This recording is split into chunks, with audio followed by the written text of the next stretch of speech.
Então, meus estimados irmãos e irmãs, é um prazer muito grande, é uma alegria recebê-los aqui em nosso grupo de estudos Obra André Luiz, numa fase nova, né, numa etapa nova. Até antes da pandemia, nós tínhamos nossas aulas lá na Sociedade de Estudo Espírita de Natal, nos sábados à tarde, e no Núcleo Espírita Nosso Lar, nas quartas-feiras à noite. E agora, em função da circunstância da pandemia, estamos inaugurando uma nova etapa, né? Onde a gente vai fazer nossa aula online, com a possibilidade de participação, discussão dos conteúdos, e melhor, depois esse material vai ser trabalhado e vai ficar nas plataformas, tanto da Sociedade de Estudo Espírita de Natal, como também o Núcleo Espírita Nosso Lar, possibilitando a quem, por uma razão ou outra, não pôde assistir a aula, ou rever o conteúdo depois, ou assistir ou rever o conteúdo depois. Mas o melhor, esse material vai ficar tanto nas plataformas do YouTube, como também no Facebook, pelo mundo afora aí, para quem desejar consultar, e para nós é motivo de muita satisfação, muita alegria poder interagir com vocês, e daqui de longe, nosso abraço fraterno para cada um de vocês, vai estar de nossa alegria imensa de encontrar todos com saúde, isso aqui é muito importante, tá certo? A dinâmica de nosso trabalho, primeiro, só fazer um esclarecimento só. Vocês se recordam que na sala de aula a gente utilizava sempre o papel de fundo desse material que está aí, da Kardecist Spiritist Society of Florida, porque eu gosto muito desse material, esse pano de fundo, ele tem um material bonito. O conteúdo não, o conteúdo a gente reformulou, está muito mais pormenorizado, eu gosto de ter sempre um material mais explicativo, porque facilita muito até o acompanhamento da aula, e, ao mesmo tempo, para depois ficar matéria de consulta. Eu gosto sempre de colocar as referências bibliográficas, facilita muito o estudo. E aí, mas esse material, eu sempre utilizo esse papel de fundo do pessoal lá da Flórida, que eu acho muito interessante. Isso é uma explicação inicial. Segundo, também, eu também gostaria de dizer que a metodologia nossa de trabalho é o seguinte: a partir da próxima semana, nós passaremos a trabalhar o livro Os Mensageiros. Por quê? Porque, na verdade, tanto nos dois grupos de estudo, nós já estudamos o nosso lar todo, estávamos já quase na metade dos Mensageiros. Entretanto, como muitos, pode ser que uma ou outra pessoa não leu ainda o livro Nosso Lar, e como a obra Os Mensageiros é, na verdade, uma espécie de uma continuidade do livro Nosso Lar, acho importante fazermos hoje uma digressão, uma rápida explanação a respeito dessa magistral obra que é Nosso Lar, certo? Fazer a explicação hoje. Também é uma oportunidade de nós nos conhecermos, seria até que, se possível for, a gente pudesse aqui, cada um dizer seu nome, como é que está, para a gente se conhecer, afinal de contas, é a fusão de dois grupos, né? E outra coisa, nosso objetivo, nossa ideia também, é que a cada semana, sempre às 19 horas das quartas-feiras, a gente possa estudar 2 capítulos do livro, certo? Começando às 19 horas, em princípio a ideia é ir até às 20, mas sem nenhuma preocupação com o horário, pelo menos de nossa parte não tem. Se porventura se surgir dúvidas, etc., para se estender, de nossa parte não tem nenhum problema. E mesmo algum ou outro que porventura não possa ficar até o fim, precisar sair, e ver depois o material depois, porque, na verdade, o objetivo nosso é mergulhar, é beber nessa fonte fecunda, que é a magistral obra de André Luiz. Esse eu acho que é o grande objetivo nosso. Então, essa é a ideia. Outra questão também que possibilita esse material Zoom é a possibilidade de perguntas. Então, por favor, se alguém tiver um questionamento, quiser perguntar alguma coisa, por favor, interrompa, pergunte. Eu não tenho nenhuma preocupação com relação a isso. Eu acho que é muito bom, que nos ajuda a isso.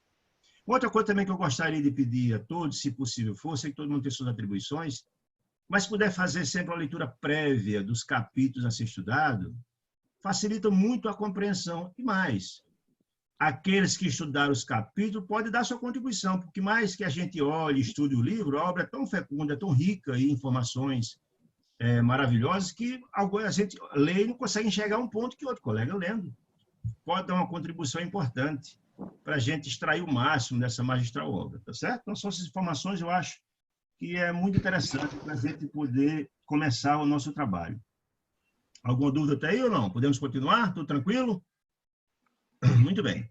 Então, hoje, gente, nós vamos fazer hoje, por solicitação de alguns colegas, uma síntese da primeira obra da magistral coleção da obra magnífica que foi psicografada pelas mãos venerandas de Francisco Cano Xavier, através do benfeitor André Luiz. A obra primeiro, que é uma obra autobiográfica, é Nosso Lar, certo? E a gente vai fazer hoje uma conversa, uma pequena síntese dessa magistral obra, certo? Então, meus amigos, a obra de André Luiz é uma obra tão extraordinária, porque lembremos, André Luiz utilizou-se a extraordinária mediunidade de Francisco Cândido Xavier para escrever essa magnífica série chamada A Vida do Mundo Espiritual, que são 13 livros, certo? Agora, é interessante compreender que Chico tinha uma equipe muito interessante, que Emmanuel, além de ser o guia espiritual de Chico, era o coordenador da sua vastíssima obra. Lembremos da lavra da mediunidade de Francisco Cândido Xavier, mais de 500 livros foram escritos, além de um vasto material que existe, que ainda está sendo objeto de estudos. Só desse material que Chico deixou, mais de 40 livros foram escritos depois que ele desencarnou. E ainda tem material, segundo informações, para muito mais coisas. Então, o que é interessante é isso. Toda a obra que passou pela mediunidade de Francisco Cândido Xavier foi coordenada por Emmanuel, esse espírito iluminado que tinha uma equipe e que estava pela coordenação dele. Então, nós vamos ver, por exemplo, tem alguém aí com o microfone aberto, tem um cachorro latindo. Verifiquem aí. Então, veja só, toda essa magistral obra passou pelo crivo da mediunidade de Emmanuel, esse grande coordenador. E se você vê, por exemplo, todas as 13 obras psicografadas por Chico, através de André Luiz, todos eles, a introdução, ou seja, desses livros, foram feitos por Emmanuel. E são todas apresentações das obras magistrais, como, aliás, é o trabalho magnífico de Emmanuel, né? E ele é primoroso nas suas explicações. Eu gosto muito de ler sempre a parte introdutória, de apresentação das obras. Por exemplo, só para ter uma ideia aqui da beleza, ele apresenta essa primeira obra, O Nosso Lar, de André Luiz, e ela é toda magistral. Mas eu peguei aqui um pequeno recorte dessa introdução, que ele apresenta André Luiz e a importância de sua obra para a compreensão da humanidade, da importância da encarnação ser bem aproveitada. Ele diz mais ou menos assim. Na verdade, ele fala assim, nesse pequeno trecho. O homem terrestre não é um deserdado, ou seja, ele está nos dizendo que toda criatura que está aqui na Terra, ele é um tutelado do Pai. Ele não está aqui solto, ele não está aqui sem assistência. Deus assiste o homem pelo homem. Está aqui. Lembremos que a doutrina católica fala que nós temos todos os nossos anjos da guarda, não é? E a doutrina espírita fala que nós temos amigos espirituais. É verdade. E quem são essas criaturas, esses seres? São as pessoas que nos amam, são nossos tutores, nossos conselheiros, né? Então, ele quer dizer isso, olha, ninguém está aqui solto, ninguém está aqui desassistido. Todos os filhos de Deus estão sobre a proteção, a assistência, o aconselhamento de um enviado. Afinal de contas, somos todos filhos de Deus e Deus deseja a felicidade de seus filhos. Então, ele diz, olha, o homem terrestre não é um deserdado. Ele está aqui sendo assistido, aconselhado, mostrando o caminho. Bom, ele diz mais, é filho de Deus. Todo o homem está aqui é filho de Deus, em trabalho construtivo, envergando a roupagem de carne. Olha que coisa mais bela. Ele está dizendo, olha, não tenha dúvida, nós somos filhos de Deus. Aliás, se lembremos que a única prece que Jesus ensinou à humanidade é o Pai Nosso, a primeira estrofe do Pai Nosso confirma essa informação. Pai Nosso que estás nos céus. Não há nenhuma dúvida que todos nós somos herdeiros do Criador do Universo, né? Então, Deus, que é Pai amorável, Criador de tudo, nós somos essa imagem e semelhança dele, somos filhos dele, e, portanto, a gene divina, o DNA divino está impregnado em nossos espíritos, né? E como filho de Deus, estamos fadados, portanto, o processo evolutivo. Então, eles dizem de Emmanuel, ninguém é deserdado, né?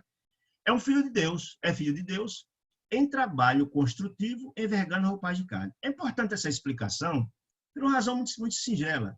Ninguém vem à Terra passar férias. Nós vimos aqui em trabalho construtivo, ou seja, em trabalho de renovação, de transformação. Afinal de contas, nos diz a questão 125 do Livro dos Espíritos, que Deus nos criou simples e ignorante. Podia ter criado todos nós felizes, mas optou por essa opção. Ou seja, a felicidade está ao nosso alcance.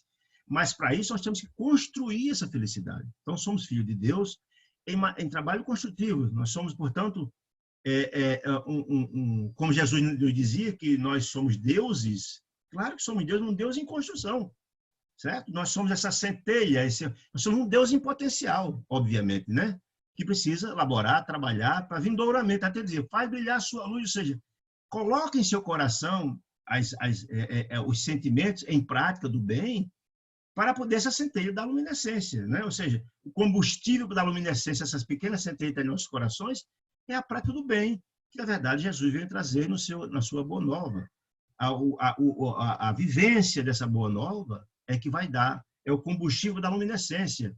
E essa pequena centelha um dia ser uma grande luz capaz de fazer prodígios extraordinários, como dizia Jesus. O que eu faço, vocês podem fazer muito mais, dizia o mestre, né? Não tem como duvidar disso. Então, ele diz que nós somos filhos de Deus em trabalho construtivo, envergando a roupagem de carne. Aí precisa compreender que a roupagem de carne, ou seja, é esse material que nós utilizamos para dar cumprimento a uma etapa do processo evolutivo de cada um de nós. E é importante que a gente tenha muita compreensão de zelar, de primar por essa roupa de carne. André Luiz nos coloca de que sempre que vamos encarnar, é feito toda uma preparação do nosso corpo, é compatível à missão que vamos cumprir aqui na Terra. Certo? Ou seja, se nosso corpo é compatível, por exemplo, se minha missão, ou de qualquer um, for viver 80 anos para cumprir uma missão, nós vamos receber um corpo compatível a esse processo para podermos desempenhar essa missão nos 80 anos. Entretanto, se não primarmos, se não cuidar nessa roupagem de carne, se abusamos, se não cuidamos da higiene adequada, se não nos alimentamos adequadamente, se abusamos na bebida, na droga e outras coisas, podemos encarnar todo o tempo. E aí seria um suicídio involuntário, como André Luiz foi vítima disso. E eu confesso que eu só tive conhecimento desse conceito do suicídio involuntário lendo a obra de André Luiz. Eu não tinha a menor compreensão de que isso era possível. E André Luiz não compreendia que, quando desencarnou e estava no umbral, era taxado pelos seus perseguidores de suicida. Ele ficava revoltado, mas como? Não sou suicida coisa nenhuma. Eu desencarnei com câncer. Eu não entendi, só foi compreender só foi ter essa compreensão quando foi resgatado para o nosso lar, e lá sendo tratado no hospital, o médico Henrique de Luna, lá no nosso lar, explicou que ele efetivamente era um suicida. Explicou por quê. Ele não cuidou da saúde, que abusou do álcool, abusava da alimentação, não teve um cuidado adequado com a parte da sexualidade, teve sífilis, né? Era uma pessoa do pavio curto, vez por outra se exacerbava, isso envenena nossos corações e traz graves danos ao nosso corpo físico, né? Enfim, então nós devemos, diz Emmanuel, devemos ter muito cuidado. Nós somos filhos de Deus aqui, missão de construção, mas temos que cuidar dessa roupagem de carne, sob pena dela perecer antes do tempo, né? Somos alunos de uma escola benemérita, onde precisa aprender a elevar-se. Ou seja, a escola é um grande educandário, a Terra é um grande educandário de almas, é uma escola, nós viemos aqui para aprender.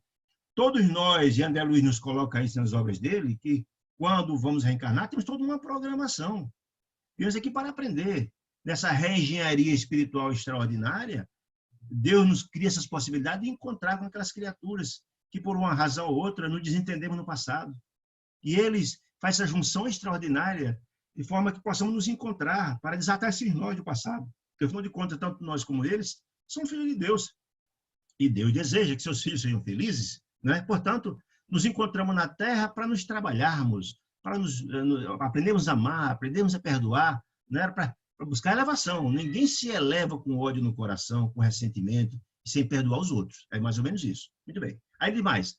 A luta humana é sua oportunidade, portanto, que é nossa, de qualquer uma alma que encarna, qualquer um espírito que encarna na Terra. A luta humana, a reencarnação, é essa oportunidade de nos burilarmos, de nos trabalharmos, de nos renovarmos, né? Que através das nossas alegrias, tristezas, quedas, levantes, nós vamos nos aperfeiçoando. É o buril que vai nos aperfeiçoando, nos transformando. Tem o velho adágio popular que a dor ensina a gemer e é fato. Às vezes precisa passar pelas dores. A dor nos visita para nos aperfeiçoar, para nos renovar, né? É a prova, inclusive, algumas pessoas não compreendem, da bondade de Deus. E se nós temos um livre-arbítrio, e se Deus nos dá as possibilidades de evoluir, e se a gente comete graves erros, só nós podemos quitar essas dívidas. Então, atormentado, e a obra de André Luiz nos mostra isso, quando chegamos no mundo espiritual, atormentado por nossos erros, por nossa consciência culpada, que é que é o tribunal que mais cobra, né? É o tribunal da nossa consciência, né? Que não, ele está atormentado por nossos graves erros. Rogamos a Deus uma oportunidade de reparar nossos erros, de nos encontrar aqueles que prejudicamos e etc., de forma que possamos reparar esses erros. Então, essa é a grande oportunidade. A luta humana é uma oportunidade que se renova a cada reencarnação e damos um passo à frente, de nos perdoarmos uns aos outros e trabalharmos no sentido do nosso aprimoramento, né? Então, a nossa oportunidade é a nossa ferramenta. Efetivamente, a vida é essa ferramenta de aperfeiçoamento. E também o nosso livro. Nos diz Chico, através de Emmanuel, é uma verdade, e André Luiz também fala isso, né? Que a nossa vida é um livro. Diz mais ele, André Luiz, que a nossa vida é um livro que cada dia escrevemos uma página. E diz ele que a página de frente, a nossa página, o rosto da página, é escrita a duas mãos, ou seja, a cada dia, pelo nosso livre-arbítrio, nós temos a liberdade de tomar nossas atitudes. Nessa atitude, escrevemos a página de rosto, né? Tomando nossas atitudes, nós temos mais liberdade para tal. E à noite, quando dormimos, e não dorme só o corpo físico, mas o corpo espiritual, o espírito vai e encontra os nossos amigos espirituais, aqueles que nos amam, etc., etc., nós escrevemos a página de rosto, ou seja, revemos o que fizemos durante o dia, que precisa de reparo, e essa página, o verso da página, dessa página desse livro, é reescrita a 4, 6 mãos, ou seja, com os aconselhamentos para no dia seguinte a gente tomar procedimentos mais sábios, ou reparar o que errou durante o dia. Então é maravilhoso, ou seja, o livro da vida é escrito e a gente tem que ter essa compreensão que a nossa vida é um livro, que ao final será belo ou não, dependendo dos nossos procederes, da forma como nós, escritores, elaboramos nossa programação para renovar e transformar a nossa vida, né? De mais também, Emmanuel, o intercâmbio com o invisível é um movimento sagrado, em função restauradora do cristianismo puro. É interessante que a gente tenha essa compreensão, que muitas pessoas não compreendem a faculdade da mediunidade, ou seja, o contato com o invisível, o papel da mediunidade é um movimento sagrado. Todas as pessoas que trabalham a mediunidade sem os procedimentos, sem os encaminhamentos, sem os aconselhos, sem estar baseado na boa nova de Jesus, corre gravíssimos riscos de sofrer processos obsessivos, etc., etc. Diz Jesus, dai de graça o que receber de graça. As pessoas que, por exemplo, vendem a mediunidade estão contraindo débitos graves e são passíveis de entrar num processo obsessivo dramático, né? Então, a gente tem que ter muito cuidado com a questão da mediunidade. Tem que ser em conformidade com os ensinamentos de Jesus, ou seja, a mediunidade com Jesus. E essa é uma missão sublime de ser o medianeiro dos dois planos, e trazer consolação, esclarecimento, etc., etc. Mas, ó, ademais, é o intercâmbio do invisível ao mundo sagrado em função restauradora do cristianismo puro. E aí é interessante essa história da função restauradora do cristianismo puro, por uma questão muito, muito importante. Lembremos que a doutrina dos espíritos é o consolador prometido por Jesus, não é? Há 2000 anos atrás, está registrado lá no Evangelho de João, no capítulo 24, inciso 16 até o inciso 25, né, que Jesus promete o envio de um novo Consolador, né, na época certa em que o mundo estiver capacitado para recepcionar esse Consolador, em que falará tudo o que Jesus falou e trará muitas informações outras, porque as pessoas terão mais capacidade, então, de compreender as informações, terão uma capacidade de recepção dessas informações na época adequada, já que a época de Jesus a capacidade de recepção de informações era mínima, quase todos analfabetos, etc., etc., né? Jesus promete. E aí tem uma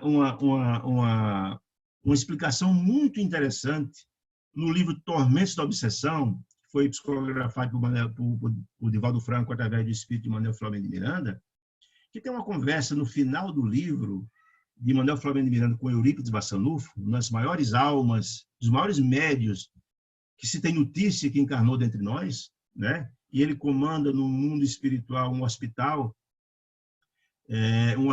espiritual, né? Congregado a tratar doentes graves, de problemas desequilíbrio emocional gravíssimo, problemas obsessivos sérios, os espíritos, boa parte estão nos espíritos espíritas, e numa conversa Manuel Flamengo Miranda com ele, então uma informação muito interessante. Ele diz que, na verdade, porque Jesus prometeu lá, há 2000 anos, lá quando esteve conosco, o envio do Consolador prometido. Segundo ele, Jesus já tinha, chama Hospital Esperança, esse hospital que é dirigido por Eurípides Barçanufo no mundo espiritual. Ele diz que Jesus, quando aqui veio, já sabia que seu evangelho de amor, a sua boa nova, que ele veio trazer para redimir os homens e educar as almas humanas, seria adulterado. Seria adulterado no decurso do tempo por interesse de pessoas, de religiões, de facções, etc. E a restauração desse evangelho, que é esse código de moralidade capaz de redimir o homem, é absolutamente fundamental para renovar e transformar o homem, visando a sua elevação espiritual. Portanto, a doutrina espírita é muito importante. Quando ele fala que o intercâmbio, em função restaurador do cristianismo puro, dá esse toque. A gente tem que ter muita compreensão que não só o evangelho é importante, mas todos os derivados dele são interessantes. Toda a mediunidade concomitante com os ensinamentos de Jesus tem esse cunho de trazer detalhes e minudências do seu próprio evangelho, educando a cada um de nós. Continua dizendo que ninguém, todavia, se descuide das necessidades próprias no lugar em que ocupa pela vontade do Senhor. Ou seja, nenhum de nós deve se descurar, deve se descuidar do que viemos fazer aqui. Porque lembre, gente, quando a gente diz, André Luiz, que quando a gente vai reencarnar, toda uma programação é feita. Quando você vai para uma viagem, há toda uma programação. E, na verdade, a Terra é uma viagem mesmo, de aprendizado, é uma matrícula na escola da vida. Né? E nós assumimos grandes responsabilidades quando viemos até aquilo de nós. E as missões que assumimos, aquelas que não forem cumpridas, aquelas que não forem trabalhadas, estão perdendo uma oportunidade interessantíssima de dar um salto, de perdoar aqueles que prejudicamos, de dar um salto à frente, de dar um passo à frente no nosso processo evolutivo.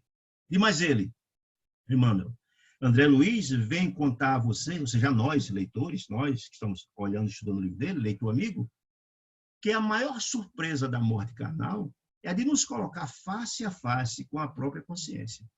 Ou seja, ninguém vira anjo como algumas pessoas imaginam, que quando desencarna vira anjo, isso é uma utopia, isso não tem nada a ver uma coisa com a outra, né? Quando a gente desencarna, nós somos a mesma pessoa, com uma diferença básica. Nós aqui encarnados podemos disfarçar, dizer que somos bom moço, ou seja, podemos ser um lobo em pele de cordeiro. Quando a gente desencarna, não tem como isso acontecer. Nós teremos a feição de quem somos.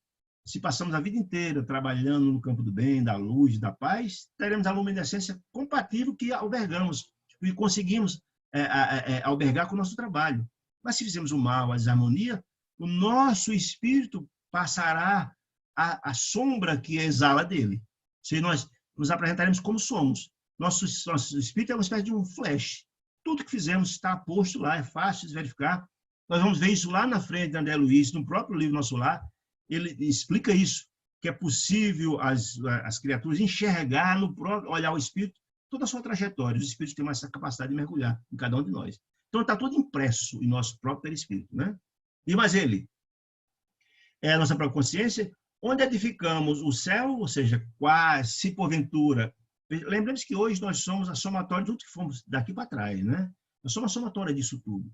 Então, se toda a nossa trajetória, nossa vida, conseguimos pontilhar ações no campo do bem, da fraternidade, da caridade, do amor, do entendimento, então, onde edificaremos o céu, ou seja, conseguimos avançar no nosso processo evolutivo, estacionemos no purgatório, caso cometemos erros, precisamos ser reparados, e o purgatório, o nome já está dizendo, é purgar, teremos que passar um tempo, como o André ficou lá no umbral, para purgar esses sentimentos, essas energias desarmoniosas, ou nos precipitamos nos abismos infernais. Se tivermos a vida inteira a cometer erros graves, teremos que passar por lá, mas somos filhos de Deus, e certamente, ao passar essas fases de dores, que nós aprendemos com a dor, né? Somos filhos de Deus, ninguém fica lá eternamente. Chegará um momento em que precisamos retomar a estrada, porque todos somos filhos de Deus, estamos fadados à lei do progresso. E mais ele. André Luiz vem lembrar que a Terra é oficina sagrada, ou seja, aqui é lugar de trabalho. Ninguém pode chegar aqui e achar que não tem nada a fazer. Quem se entrega a uma ociosidade está perdendo a oportunidade sublime de se renovar, de trilhar um caminho na busca da excelsitude, da renovação, da felicidade. Então, vem lembrar que a Terra é oficina sagrada e que ninguém a menosprezará, ou seja, ninguém menosprezará essa oportunidade de trabalho sagrado na Terra sem conhecer o preço do terrível engano a que submeteu o próprio coração. Ou seja, se a gente imagina que, na verdade, vem aqui, faz um monte de coisa e quando termina a morte está aqui, isso é um grave erro, né?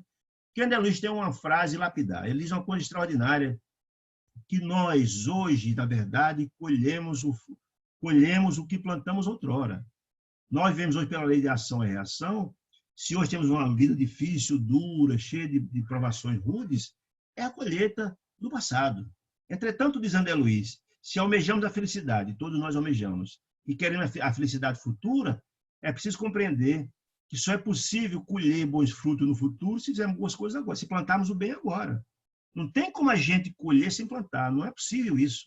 Né? Então, é essa mensagem altamente enobrecedora e, ao mesmo tempo, abre nossos olhos que é preciso trabalhar no campo do bem e parar na frente colher os louros disso, os bons frutos. Né? Muito bem. Quando ele dizendo, guarde a experiência dele no livro. Dele de quem? De André Luiz, que veio contar a sua história. Afinal de contas, o livro Nosso Lar é exatamente um livro autobiográfico. Ele vem, muita humildade, trazendo sua própria experiência. Dizer por que passou de no umbral, por que da sua luta, do seu sofrimento, etc, etc. Muito bem. Ela diz, essa obra de André Luiz diz, muito bem, alto, que não basta a criatura apegar-se à existência humana, ou seja, ficar pegado à materialidade, porque a materialidade ficará aqui, que é muito apegada aos bens, às coisas, né? Muitos desencarnam e ficam na própria casa, ou fica cuidando do carro, da casa de praia. Isso fica aqui. As únicas coisas que levamos são as ações no campo do bem. A cada ação no campo do bem que façamos é uma espécie de um depósito na poupança divina, e nos apresentaremos com esse capital onde chegaremos. Isso é muito importante ter essa compreensão. Onde chegarmos, nos apresentaremos com ela, né? Mas precisa saber aproveitá-la dignamente, saber aproveitar muito bem essa experiência, ou seja, fazer tudo possível para desempenhar ações proativas, para que, na verdade, conseguimos dar um passo à frente no nosso processo evolutivo. E mais ele, que os passos do cristão, em qualquer escola religiosa, em qualquer uma, não importa a religião, devem dirigir-se verdadeiramente ao Cristo. Por quê? Na verdade, é importante a gente ter essas compreensões. O que eleva o homem não é a religião em si. Eu ouvi muitas pessoas dizerem equivocadamente, eu estou na religião A, B ou C, estou salvo. Algumas pessoas falam assim, eu pago o dízimo na igreja X, tal, estou salvo. Isso é um medo de engano, né? Na verdade, o nosso processo de harmonia, de elevação, não é o fato de você estar na religião. A religião são importantíssimas, claro. São todos caminhos para Deus, nos diz Telésforo, no livro Os Mensageiros, que a gente vai estudar daqui a pouco, a partir da próxima semana. Mas se todos são caminhos para Deus e traz valores importantes, o importante é que você assimile esses valores, essas informações das religiões e coloque em prática. Se você só vai à igreja, só vai à casa espírita, ouve as colocações e não vivencia isso não significa nada. Quando chegar no mundo espiritual, nem quer saber que religião você teve, qual foi, se você teve religião ou não teve, isso não tem a menor importância. Será perguntado o que foi feito das oportunidades que lhes foi dada.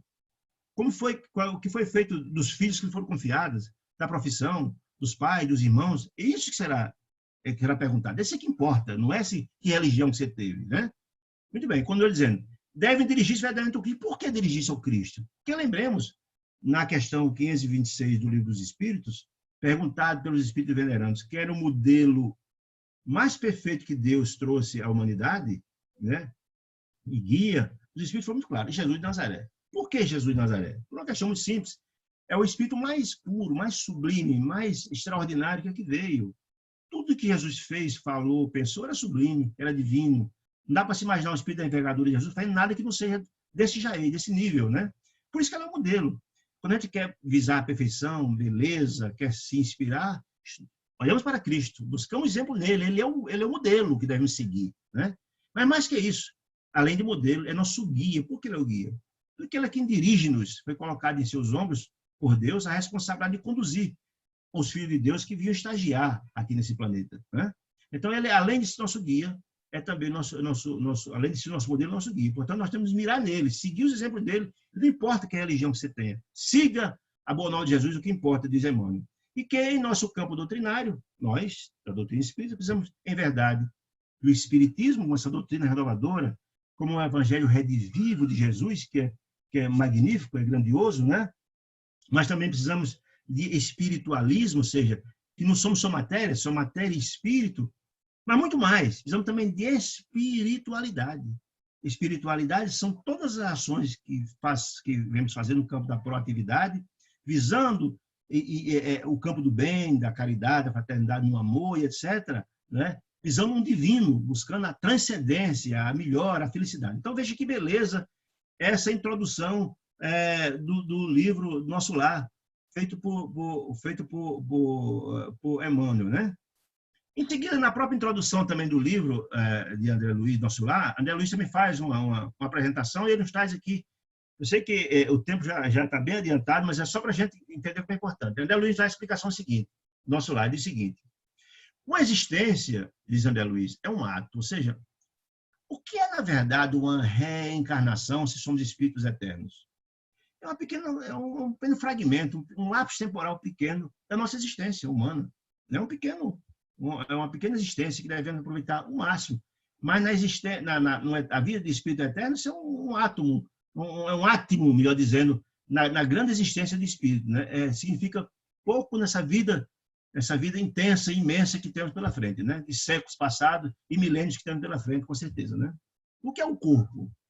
O corpo é uma veste, como falamos aqui há pouco tempo, que devemos cuidar muito bem dessa veste, que, na verdade, alberga o espírito, né? Para ele cumprir a sua missão. E se não cuidarmos bem dessa veste, poderemos, antes do tempo, desencarnarmos. Seria um suicídio antes do tempo, não um suicídio indireto, né? Com graves consequências. E a maior delas é não termos cumprido nossa missão, como estava previsto, né?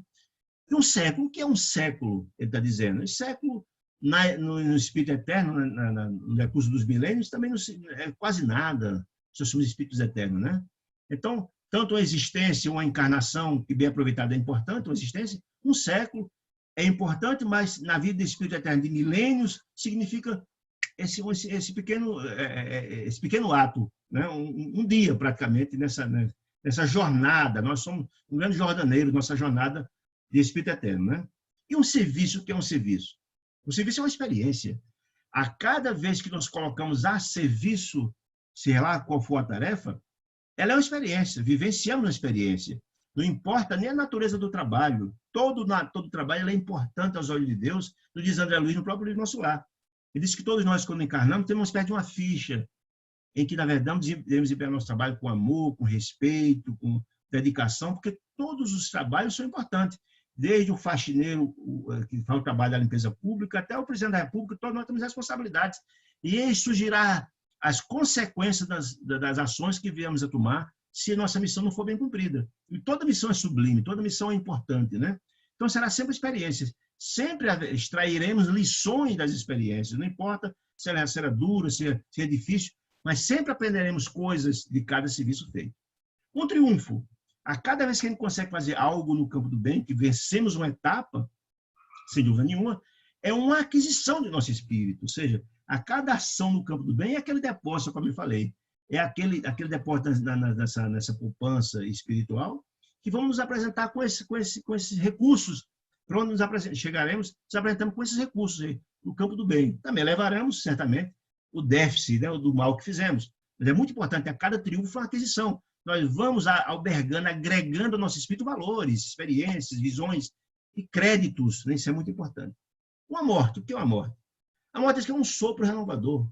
Porque, na verdade, se a encarnação é, na verdade, uma missão que a gente vem cumprir, é uma etapa na escola da vida, é um ano de matrícula na escola da vida, né? O retorno para casa é um sopro de renovação, onde nós vamos ter que chegar e voltar a prestar conta do nosso trabalho. Olha, eu fiz o melhor que pude, etc., aprendi. E ao chegar na parte espiritual, que na verdade é a nossa casa, é lá onde vivemos, efetivamente, vamos reencontrar os entes amados lá, vamos voltar e prestar conta. Olha, eu fui bem sucedido, não fui, por que não fui? Então, é um sopro renovador, porque vamos retemperar nossos espíritos quando retornar ao mundo espiritual. Né? Quando voltarmos à erraticidade, vamos retemperar nossos espíritos, reprogramarmos para as próximas reencarnações, aproveitar o nosso processo de aprendizado, etc, etc, etc. Então, debaixo disso, quantas existências temos que passar ainda para buscar nosso aperfeiçoamento? Quantos corpos precisaremos? Quantas vestes, né? Afinal de contas. Quantos séculos necessitaremos ainda para atingir nosso processo de renovação e transformação? Quantos serviços, quantas experiências precisaremos ainda? Quantos triunfos, quantas aquisições no campo do bem? Quantas mortes ainda necessitamos ainda para trilhar nosso caminho no campo do bem? É uma são observações muito importantes para a gente possa até assimilar e compreender como estamos hoje trabalhando nossos espíritos, como estamos nós hoje aproveitando essas oportunidades que Deus nos dá, no sentido de nossa sublimação e etc. A obra, a vida do mundo espiritual, de forma muito objetiva, é um convite ao despertar do espírito. Se você verificar todas as obras de André Luiz, ele traz informações, histórias muito interessantes, né? Que ele conta informações do cotidiano de cada um de nós, ou que já passamos, ou que conhecemos alguém que passou. Com que propósito? Com o propósito de entender que nós somos seres interdimensionais, ou seja, a cada ação nossa aqui corresponde a repercussões. Toda ação nossa reverbera no mundo espiritual. Ou seja, é a lei da ação e da reação. Então, ao ver que algumas pessoas cometeram determinados atos e estão hoje sofrendo as consequências disso, ele quer despertar em nós para que, ao se enfrentar uma situação assemelhada, possamos proceder diferente, para evitar os sofrimentos que advirão daquele ato. Então, é um processo, é um chamamento ao despertamento extraordinário da obra de Luiz, começando, certamente, pelo próprio Nosso Lar, que é uma obra maravilhosa, é uma obra que ele abre o seu coração com muita humildade para mostrar os erros que cometeu, né? E também nos convidando a agir de forma diferente nas próximas vezes. Eu sei que, na verdade, tem muita informação do livro, eu queria só para você entender, ter uma ideia da grandiosidade, da beleza e da humildade de André Luiz, ler só o finzinho aqui do primeiro capítulo dessa obra, para vocês terem uma compreensão da grandeza e do chamamento de André Luiz às nossas responsabilidades, dessa ideia do despertamento. Dizer o seguinte, lembremos que ele desencarnou, e passou 8 anos no umbral, etc., com muito sofrimento. Ele diz mais ou menos assim, enfim, como flor de estufa, não suportava agora o clima de realidades eternas. Ou seja, ele desencarnou. Flor de estufa é aquela flor criada no mundo artificial, digamos assim, né? Ele agora, se sentindo assim, que ele agora não suportava a realidade das realidades eternas. Ou seja, ele tinha uma compreensão que tinha sido cumprindo suas obrigações e estava tudo certo. Quando chegou no mundo espiritual, notou que não era bem assim, ou seja, lá a realidade era diferente. Algumas questões que ele achava que não tinha repercussões no mundo dos homens é uma coisa, os códigos penais, inclusive, não criminalizam, mas aos olhos de Deus tem repercussão em alguns atos nossos. Ele diz isso no próprio livro Nosso Lar. Ele diz o seguinte, não desenvolver os germes divinos que o Senhor da vida colocar em minha alma. Ou seja, lembremos, a função de médico é uma função muito sublime. Nós estamos vendo agora, na pandemia, a importância do trabalho dos médicos. Imagine também um médico no começo do século, quando André Luiz viveu. Então, uma importância sublime. E ele está dizendo que, não obstante ter tido múltiplas oportunidades, foi dado muitas oportunidades de trabalho, foi apostado muito nele, mas ele não desenvolveu esse germe divino, não colocou-se a serviço e partiu antes do tempo, exatamente por falta de cuidado com o seu espírito. Mas ele não desenvolveram o germe divino, tá? Do Senhor da vida colocaram em minha alma. Diz mais, sufocaram os germes divinos criminosamente no desejo incontido do bem-estar. Não é que, na verdade, o bem-estar material e da família seja algo proibido, não. Nós não podemos só pensar no bem-estar material, esquecendo do bem-estar espiritual. Porque Jesus nos dizia uma coisa muito interessante, nem só de pão vive o homem. Nós precisamos do pão do corpo, porque, na verdade, precisamos nutrir o corpo, mas o espírito se nutre de amor, de sentimento nobre, de beleza. Então, nós precisamos também do pão do espírito, não é? No capítulo 18 do Nosso Lar, André Luiz nos diz isso, que o amor é o alimento das almas, que é muito interessante. Olha, o carro precisa do combustível para se locomover. Nós precisamos do alimento para nutrir o corpo, mas o espírito se nutre de amor. Então, é muito interessante a gente cumprir isso, compreender isso, né, da necessidade de colocar a nossa vida a serviço do bem. Né? E ele disse que, na verdade, não teve essa compreensão como deveria estar. Pensou só no bem-estar material e esqueceu de trabalhar lá do espírito, né? Que é muito importante. Não adestrar a órgãos para a vida nova, a vida do espírito, que nem ele tinha essas compreensões. Era justo, pois, que aí despertasse no mundo espiritual uma maneira de aleijado, que, restituído ao rio infinito da eternidade, não pudesse acompanhar, senão compulsoriamente, a carreira incessante das águas, ou como mendigo infeliz, que, exausto em pleno deserto, perambula a vencer das intempestuosas tufões. Ou seja, ele não preparou o espírito, preocupou só em preparar a matéria, o corpo, e quando chegou lá, na verdade, não estava um espírito preparado para enfrentar o desafio do mundo espiritual. Chegou a uma situação muito difícil, por isso passou 8 anos lá de sofrimento. Aí, no final, ele faz esse chamamento com muita humildade, o seguinte, convocando todos nós. Ó amigos da terra, nós, né? Quantos de vós poderão evitar os caminhos da amargura que ele passou, 8 anos de umbral, né? Com o preparo dos campos interiores do coração, ou seja, colocando o nosso espírito a serviço do bem, trabalhando no campo da proatividade em conformidade com o ensinamento de Jesus, né? Imagina, acordai, acendei vossas luzes, diz ele, vossas luzes, antes de atravessar a grande sombra. Que sombra será essa, gente? Todos nós, quando ele diz aqui, acendei as vossas luzes, você trabalha no campo do bem, enche o seu coração de ações no campo do bem, que é dar luminescência, aquela chama que eu falei há pouco tempo, ter a luminosidade, porque todos nós temos que passar esse campo da sombra. Eu vou explicar um pouquinho mais na frente, mostrar o mapa, as camadas da Terra, para vocês entenderem que ninguém sai da Terra sem passar pelo umbral. E só fica no umbral quem tem alguma sintonia com aquele ambiente. Ele está falando que o campo da sombra é esse. Quem passa por lá e tem sintonia com o ambiente fica lá, até purgar as energias deletérias. É isso que ele está falando. Quem não se preocupa em acender essas luzes, que na verdade alimentou o seu espírito com o pão do espírito, é possível que fique por lá. É isso que ele está dizendo aqui. Buscar a verdade agora, antes que a verdade vos surpreenda. Ou seja, buscar a verdade, né? Buscar a verdade, quer buscar a verdade e a verdade vos libertará, né? Buscar a verdade, ou seja, passe a compreender e a vivenciar o Evangelho de Jesus, e chega lá, se você, na verdade, fizer ouvido mercador a esses alertas, a esses chamamentos, quando chegar lá, você vai sofrer muito mais, que está colocando. Como ele, na verdade, foi surpreendido. Segundo ele, agora, suai agora para não chorar de depois. Trabalhe agora no campo do bem, no campo do amor, da fraternidade. Desenvolva essas ações no campo do bem para evitar se arrepender quando lá chegar. E todos nós queremos passar por essa situação. Então, é interessante demais. Ele diz mais o seguinte: a grandeza e a atualização da obra de André Luiz, apesar de alguns acharem que ela está desatualizada. A grandeza do André Luiz é magistral. É uma obra que tem tanta informação, é uma fonte tão rica, tão profusa em informações, em ensinamentos, e algumas pessoas ainda acham que ela está desatualizada. Haroldo Dutra disse, certa feita na palestra, que nós estamos na periferia da compreensão da obra de André Luiz. Ele disse que nós talvez não tenhamos compreendido até agora 10% do conteúdo da obra de André Luiz. Então, é um manancial extraordinário. As pessoas que acham que a obra de André Luiz está desatualizada, ou não leram, ou se leram, não entenderam, porque é uma obra de um valor extraordinário no campo do despertar do espírito, né? Ela não é repetitiva em hipótese alguma, porque o cuidado de Emmanuel na supervisão do trabalho ela é extraordinário. Então, quando ele aborda um assunto no livro, aquele assunto abordado, ele não volta a falar do mesmo assunto explicativo nas outras obras. Porque é tanta coisa no campo da educação do espírito, e ele tem todo esse cuidado. Não obstante, se você lê as obras individuais de André Luiz, cada um você lê, você extrai ensinamentos importantes. Mas ele não volta a falar da mesma questão, fica repetitivo. Então, é uma obra de um conteúdo maravilhoso e profundo demais.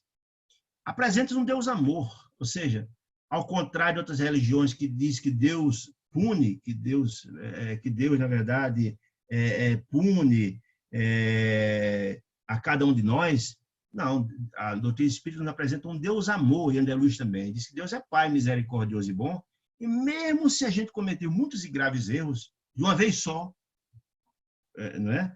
Ele nos cobra a prestação, digamos assim, essa falha, essa questão grave, né? Nós vamos gradativamente purgando isso. Não diz André Luiz que, ao final, que alguém que passa uma grande provação, uma grande dor, com as pessoas muito boas, se eu passar uma provação muito difícil, segundo ele, é a última etapa, é a última duplicata da dívida contraída, né? Ou seja, Deus nos cobra a etapa mais difícil e mais dura quando temos capacidade e maturidade espiritual para tirar os aproveitamentos, para, na verdade, para ter os ensinamentos dessa prova difícil. Ou seja, ele nos cobra tudo de uma vez. Se cobrasse no começo, o espírito imaturo ia ficar revoltado. Não. Deixa a última etapa mais difícil para o fim, quando temos mais maturidade e enfrentamos com resignação, com coragem, extraindo os ensinamentos que a dor ensina gemendo, diz o dito popular, né?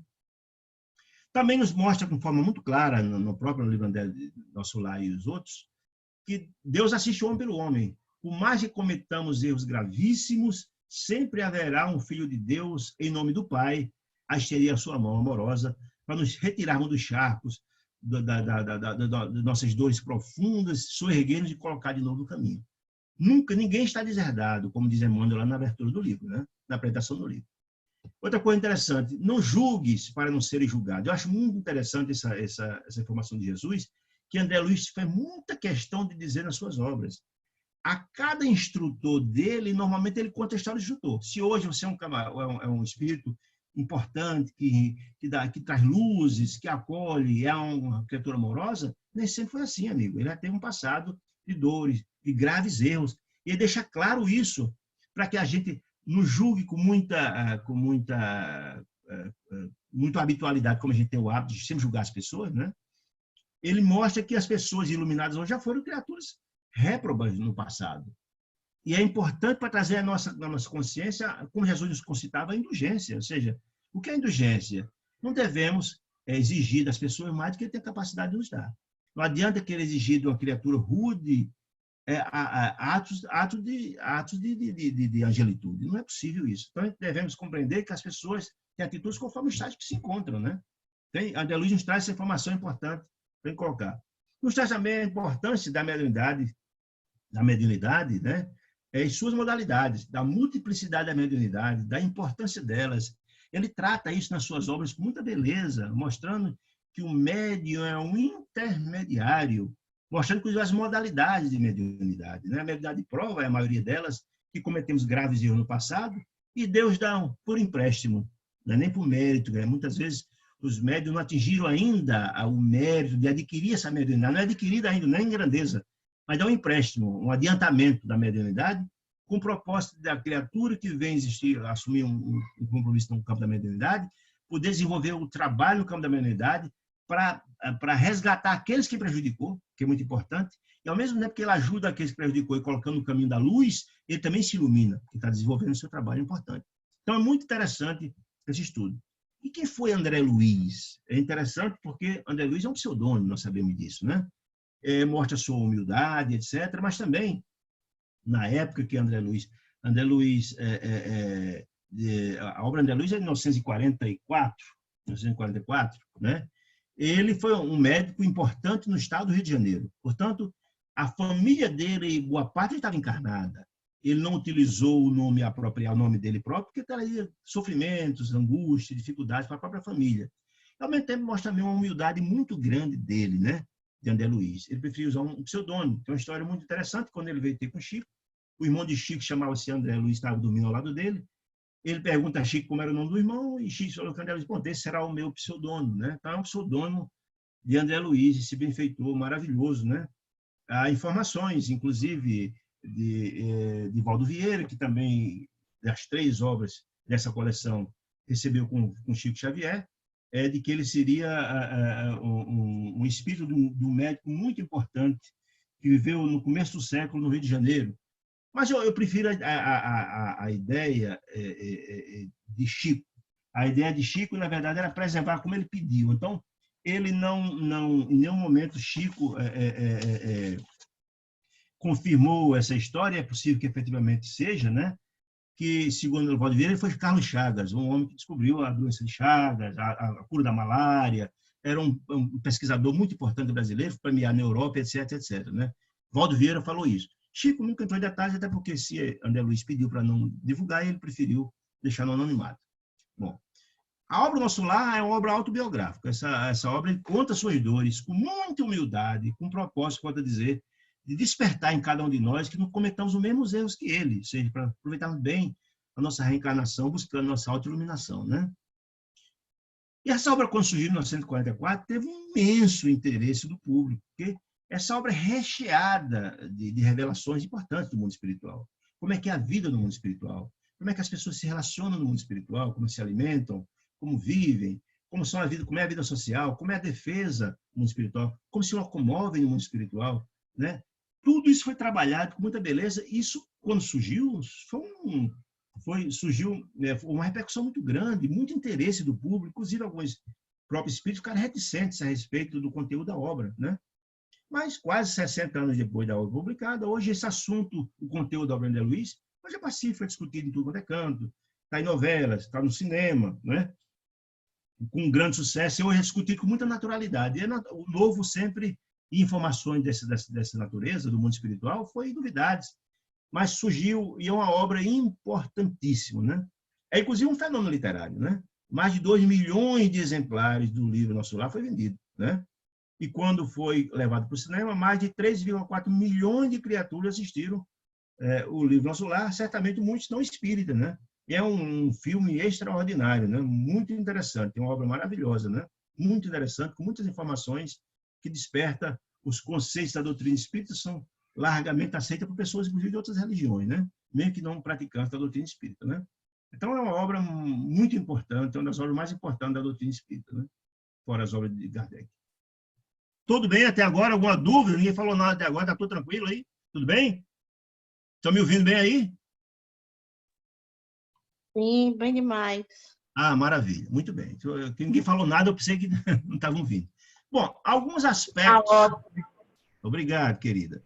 Alguns aspectos do umbral. Eu acho interessante colocar essa informação, porque também, paralelo ao Nosso Lar, que é uma obra muito reveladora do mundo espiritual, tem uma outra obra muito interessante, que é o livro Voltei. Essa obra maravilhosa, psicografada por Francisco Cândido Xavier, através do irmão Jacó, essa obra maravilhosa, que ele escreve, essa obra lindíssima, com um propósito muito nobre, que conta a história de Frederico Figner, que foi um dirigente, foi vice-presidente da Federação Espírita Brasileira, um homem que tem uma larga folha de serviço prestado à doutrina dos espíritos. E como desencarnou, ele achava que seria recepcionado no mundo dos espíritos e teria um lugar de destaque, digamos assim, ou seria um lugar muito importante, seria um lugar muito maravilhoso, chegar no mundo espiritual, e não foi bem assim. E ele vem trazer essa obra Voltei, com muita beleza, com muita humildade também, como André Luiz, para contar a sua trajetória, que eu acho que todo espírita deveria ler, porque é uma obra maravilhosa para a gente se situar. Escuta, o que é que eu estou fazendo na minha reencarnação? Estou aproveitando de forma adequada? E ele conta em detalhes como aconteceu isso. Mas aqui a primeira lâmina que eu vou mostrar um pouquinho sobre essas singularidades é quando André Luiz nos pinta o ambiente do umbral, um ambiente terrível, um ambiente esfumacento, um ambiente com um ar quase intragável, uma energia muito pesada, desarmoniosa, um ambiente lotado de seres monstruosos, um ambiente dramático, de muita dor, de muito sofrimento, etc, etc. E aí, essa obra, Voltei, também nos traz também essas informações, além de outras, muitas, né? Se o tempo der, eu vou falar também sobre as repercussões pessoais, do que ele achava que como seria a recepção dele no mundo espiritual e como foi. Mas eu queria aqui colocar só para a gente entender mais ou menos. Primeira questão que eu queria colocar, e pode passar para a questão das singularidades. Nosso Lar, nessa maravilhosa obra chamada Cidade no Além, que foi psicografada, que foi escrita por Eigorina Cunha, que, salvo engano, ela é sobrinha de Eurípides Bassanufo, com o espírito Lúcius, e também por Chico Xavier, através de André Luiz. Eigorina era um médium extraordinário, e várias vezes ela fez viagens austrais ao plano espiritual, e visitou Nosso Lar algumas vezes. E depois fez os mapas do Nosso Lar, muito interessante. E certa feita levou até Chico, e Chico, ao ver, ficou impressionado que Chico era, digamos assim, era um quanto mais visitante do Nosso Lar. E ele estimulou ela a escrever essa obra, que é muito interessante, Cidade no Além. Quem não leu, lê, é uma obra muito interessante, e ela faz esse mapa que eu achei muito ilustrativo, até para a gente compreender a ideia de umbral, onde é que ficamos, quais são as faixas da Terra, que isso dá uma palestra, viu? Eu só vou mostrar rapidamente onde é que fica Nosso Lar. E aí que nos diz esse magistral livro que Nosso Lar, a posição onde ele está localizada, fica entre o Rio de Janeiro, a cidade do Rio de Janeiro, e Campos dos Goytacazes, naquela região toda, ou seja, as criaturas desencarnam naquela região, em princípio, quem tem mérito pode até chegar lá, é naquela região, né? E aí ela traz nesse livro esse mapa que eu acho muito interessante, que a gente tem uma compreensão mais ou menos de como é. Quando eu falei aqui que todos nós saímos da Terra, nem que a gente vá para as esferas sublimes, todos nós temos que passar pelo umbral, ao ver aqui esse mapa, a gente vai compreender. A Terra tem 6 faixas, que ela diz aqui com muita tranquilidade. 6 faixas, a Terra. Nós estamos nesse núcleo aqui do meio, tá vendo essa margem aqui no centro? Aqui onde fica nós, a terra firme fica aqui. Só que circundando essa terra firme, tem essa faixa escura, bastante pesada, que ela diz que é um umbral grosso. O que significa isso? Por que o umbral grosso está aqui ligado a gente aqui? Né? Porque a gente entendeu o seguinte, o umbral, como essa região purgatorial, e o nome purgatorial é muito adequado, porque você vai purgar os sentimentos desarmoniosos, equilibrados dos nossos espíritos, não é? Ele tem, André Luiz nos traz as informações que ela é dividida em áreas, digamos assim. Tem a região do umbral, entre aspas, mais light, se é que podemos dizer que há isso. Tem uma região intermediária do umbral e a região chamada das trevas, das sombras, etc., etc., que essa região das sombras, normalmente ele fica na região abaixo, nas grandes furnas, nas grandes grutas, terrível, que inclusive sendo regiões abaixo, no solo da terra, adentra esse processo todo, né? De profundo sofrimento, de pântanos, etc., etc., etc. Então, ela diz o seguinte, que essa primeira fase... E sim, por que essa turma toda desses espíritos das trevas, dos umbrais, estão perto aqui de nós? Lembremos que o perfil nosso dos habitantes da Terra, nós somos um planeta de provas e expiações. Ou seja, ninguém que está aqui é anjo. Nós somos as criaturas. Ou somos criaturas que estamos aqui para passar por provas, e quem passar por provas precisa aprender, é natural, ou expiações, que cometeram gravíssimos episódios, gravíssimos casos, precisamos pagar essas dívidas contraídas no passado. Né? Então, cometemos crimes, vamos pagar. Então, o perfil das criaturas que encarnam aqui, nós, essa turma, ou de provas ou expiações. Então, se nós somos criaturas profundamente ainda atrasados, um coração ainda cheio de sentimentos harmoniosos, por sintonia, nós atraímos os que pensam igual a gente. Por isso que o umbral está pertinho aqui de nós, as trevas, porque nós atraímos as criaturas por sintonia. Sintonia é tudo. Nós atraímos essa moçada para cá. No dia que a Terra se transformar, se renovar, e os corações que aqui estiverem forem bons, harmoniosos, etc., não haverá mais umbral nem coisa nenhuma. Por uma questão muito simples. Porque essas entidades infelizes irão procurar lugares que tenham, ou ambientes, ou planetas, enfim, que tenham compatibilidade com os seus sentimentos. Porque só atrai quem tem sintonia. Se não terá ninguém aqui mais que tenha sintonia, não faz sentido nenhum essa turma estar aqui. Será recambiada para mundos compatíveis aos seus estágios.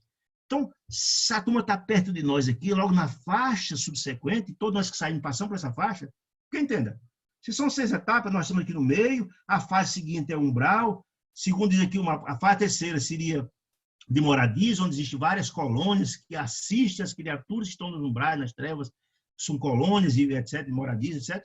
A quarta faixa, sim, a terceira faixa aqui, onde fica o nosso lar, que o nosso lar está localizado no limite extremo do umbral, na saída do umbral, certo? Nosso lar. Né? A quarta faixa nos diz aqui, Egorina Cunha, que fica os espíritos das artes, das ciências, da cultura, espíritos muito mais sublimados, muito mais elevados, etc., que têm a sensibilidade de fazer coisas belas, que estão nessa faixa de espiritualidade, na quarta faixa, né? Na quinta faixa são os espíritos que sublimaram os sentimentos. Aí a gente imagina que nessa quinta faixa, seja espírito do naipe de Dr. Bezerra de Menezes, de Eurípides Bassanufo, imagino eu, né? Talvez de Joana de Anjos, espírito dessa natureza, dessa grandeza, né? Bittencourt Sampaio, espírito da grandeza, né? E a última faixa, a sexta faixa, é a diretriz do planeta, onde fica a governança do planeta. É tão interessante que a gente tem muita ânsia, muito desejo de conhecer os mundos espirituais felizes. Ora, mas a doutrina espírita só tem informações até agora da terceira faixa, até a do nosso lar. Ninguém tem informações das outras, mas se a gente sequer conhece a turma da quarta, da quinta e da sexta faixa, ora, nós estamos muito distantes. É interessante ter essas compreensões. Então, todos nós que saímos da Terra, nem que fomos para a terceira faixa, para a quarta, não importa, tem que passar pelo umbral. E só passa pelo umbral, e só não fica no umbral quem não tem sintonia com o ambiente. Então, quem não tem sintonia, passa direto. Passa nos caminhos, mas passa pelo umbral. É importante a gente compreender isso. Eu coloquei esse mapa para vocês compreenderem, para eu falar da questão das similaridades das obras de André Luiz, Nosso Lar, com a obra Voltei, de Irmão Jacó. E agora vamos passar para lá. Eu vou só ler aqui um pouquinho da descrição de André Luiz nessa lâmina. Está todo mundo vendo aí, não está? Tranquilo? Nessa lâmina? Muito bem. Para André Luiz fazer essa seguinte descrição, ele disse, olha, quando desencarnou, chegou lá. Sentia-me, na verdade, amargurado, doente nas grades escuras do horror. Sentimos um medo terrível, muitas vozes, muitas vezes gritei com um louco, implorei piedade, clamei contra o doloroso desânimo. Muitas vezes vozes e lamentos mais comovedores que os meus, alguém estava sofrendo mais do que ele, né? Respondiam-me aos clamores. Formas diabólicas, ou seja, criaturas com feições deformadas. Nós sabemos, as criaturas que cometem muito mal deformam o próprio perispírito, né? Formas diabólicas, expressões animalescas surgiam de quando em quando, agravando o meu assombro. A paisagem, quando não totalmente escura, parecia banhada de luz alvacenta. Isso é um ambiente dantesco, um ar irrespirável, etc, etc. Agora, olha a descrição aqui. Sim, estava convicto que eu não mais pertencia ao mundo dos encarnados, do mundo, e, no entanto, meus pulmões respiravam. Aí ele diz aqui o seguinte, olha aqui a descrição de irmão Jacó, quando passou por lá. Diz o seguinte, atravessando a região sombria, segundo umbral.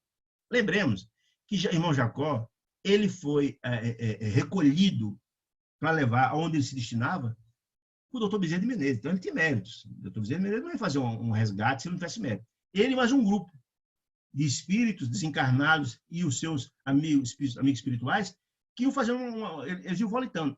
No caso, irmão Jacó não volitava, mas o doutor Bezerra na frente, aí um espírito desencarnado e um outro amigo pegando o braço, que sustentando na volitação, naquele grupo, né?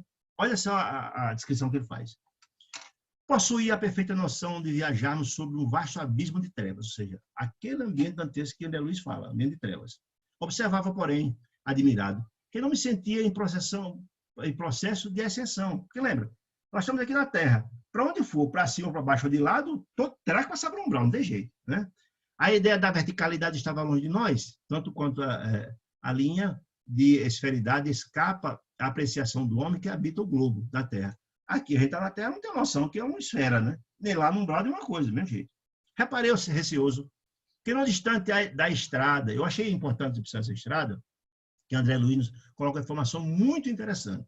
Ele diz que de nosso lar até a Terra, que muitos espíritos vêm em tarefa de trabalho aqui na Terra, etc., etc., há uma estrada.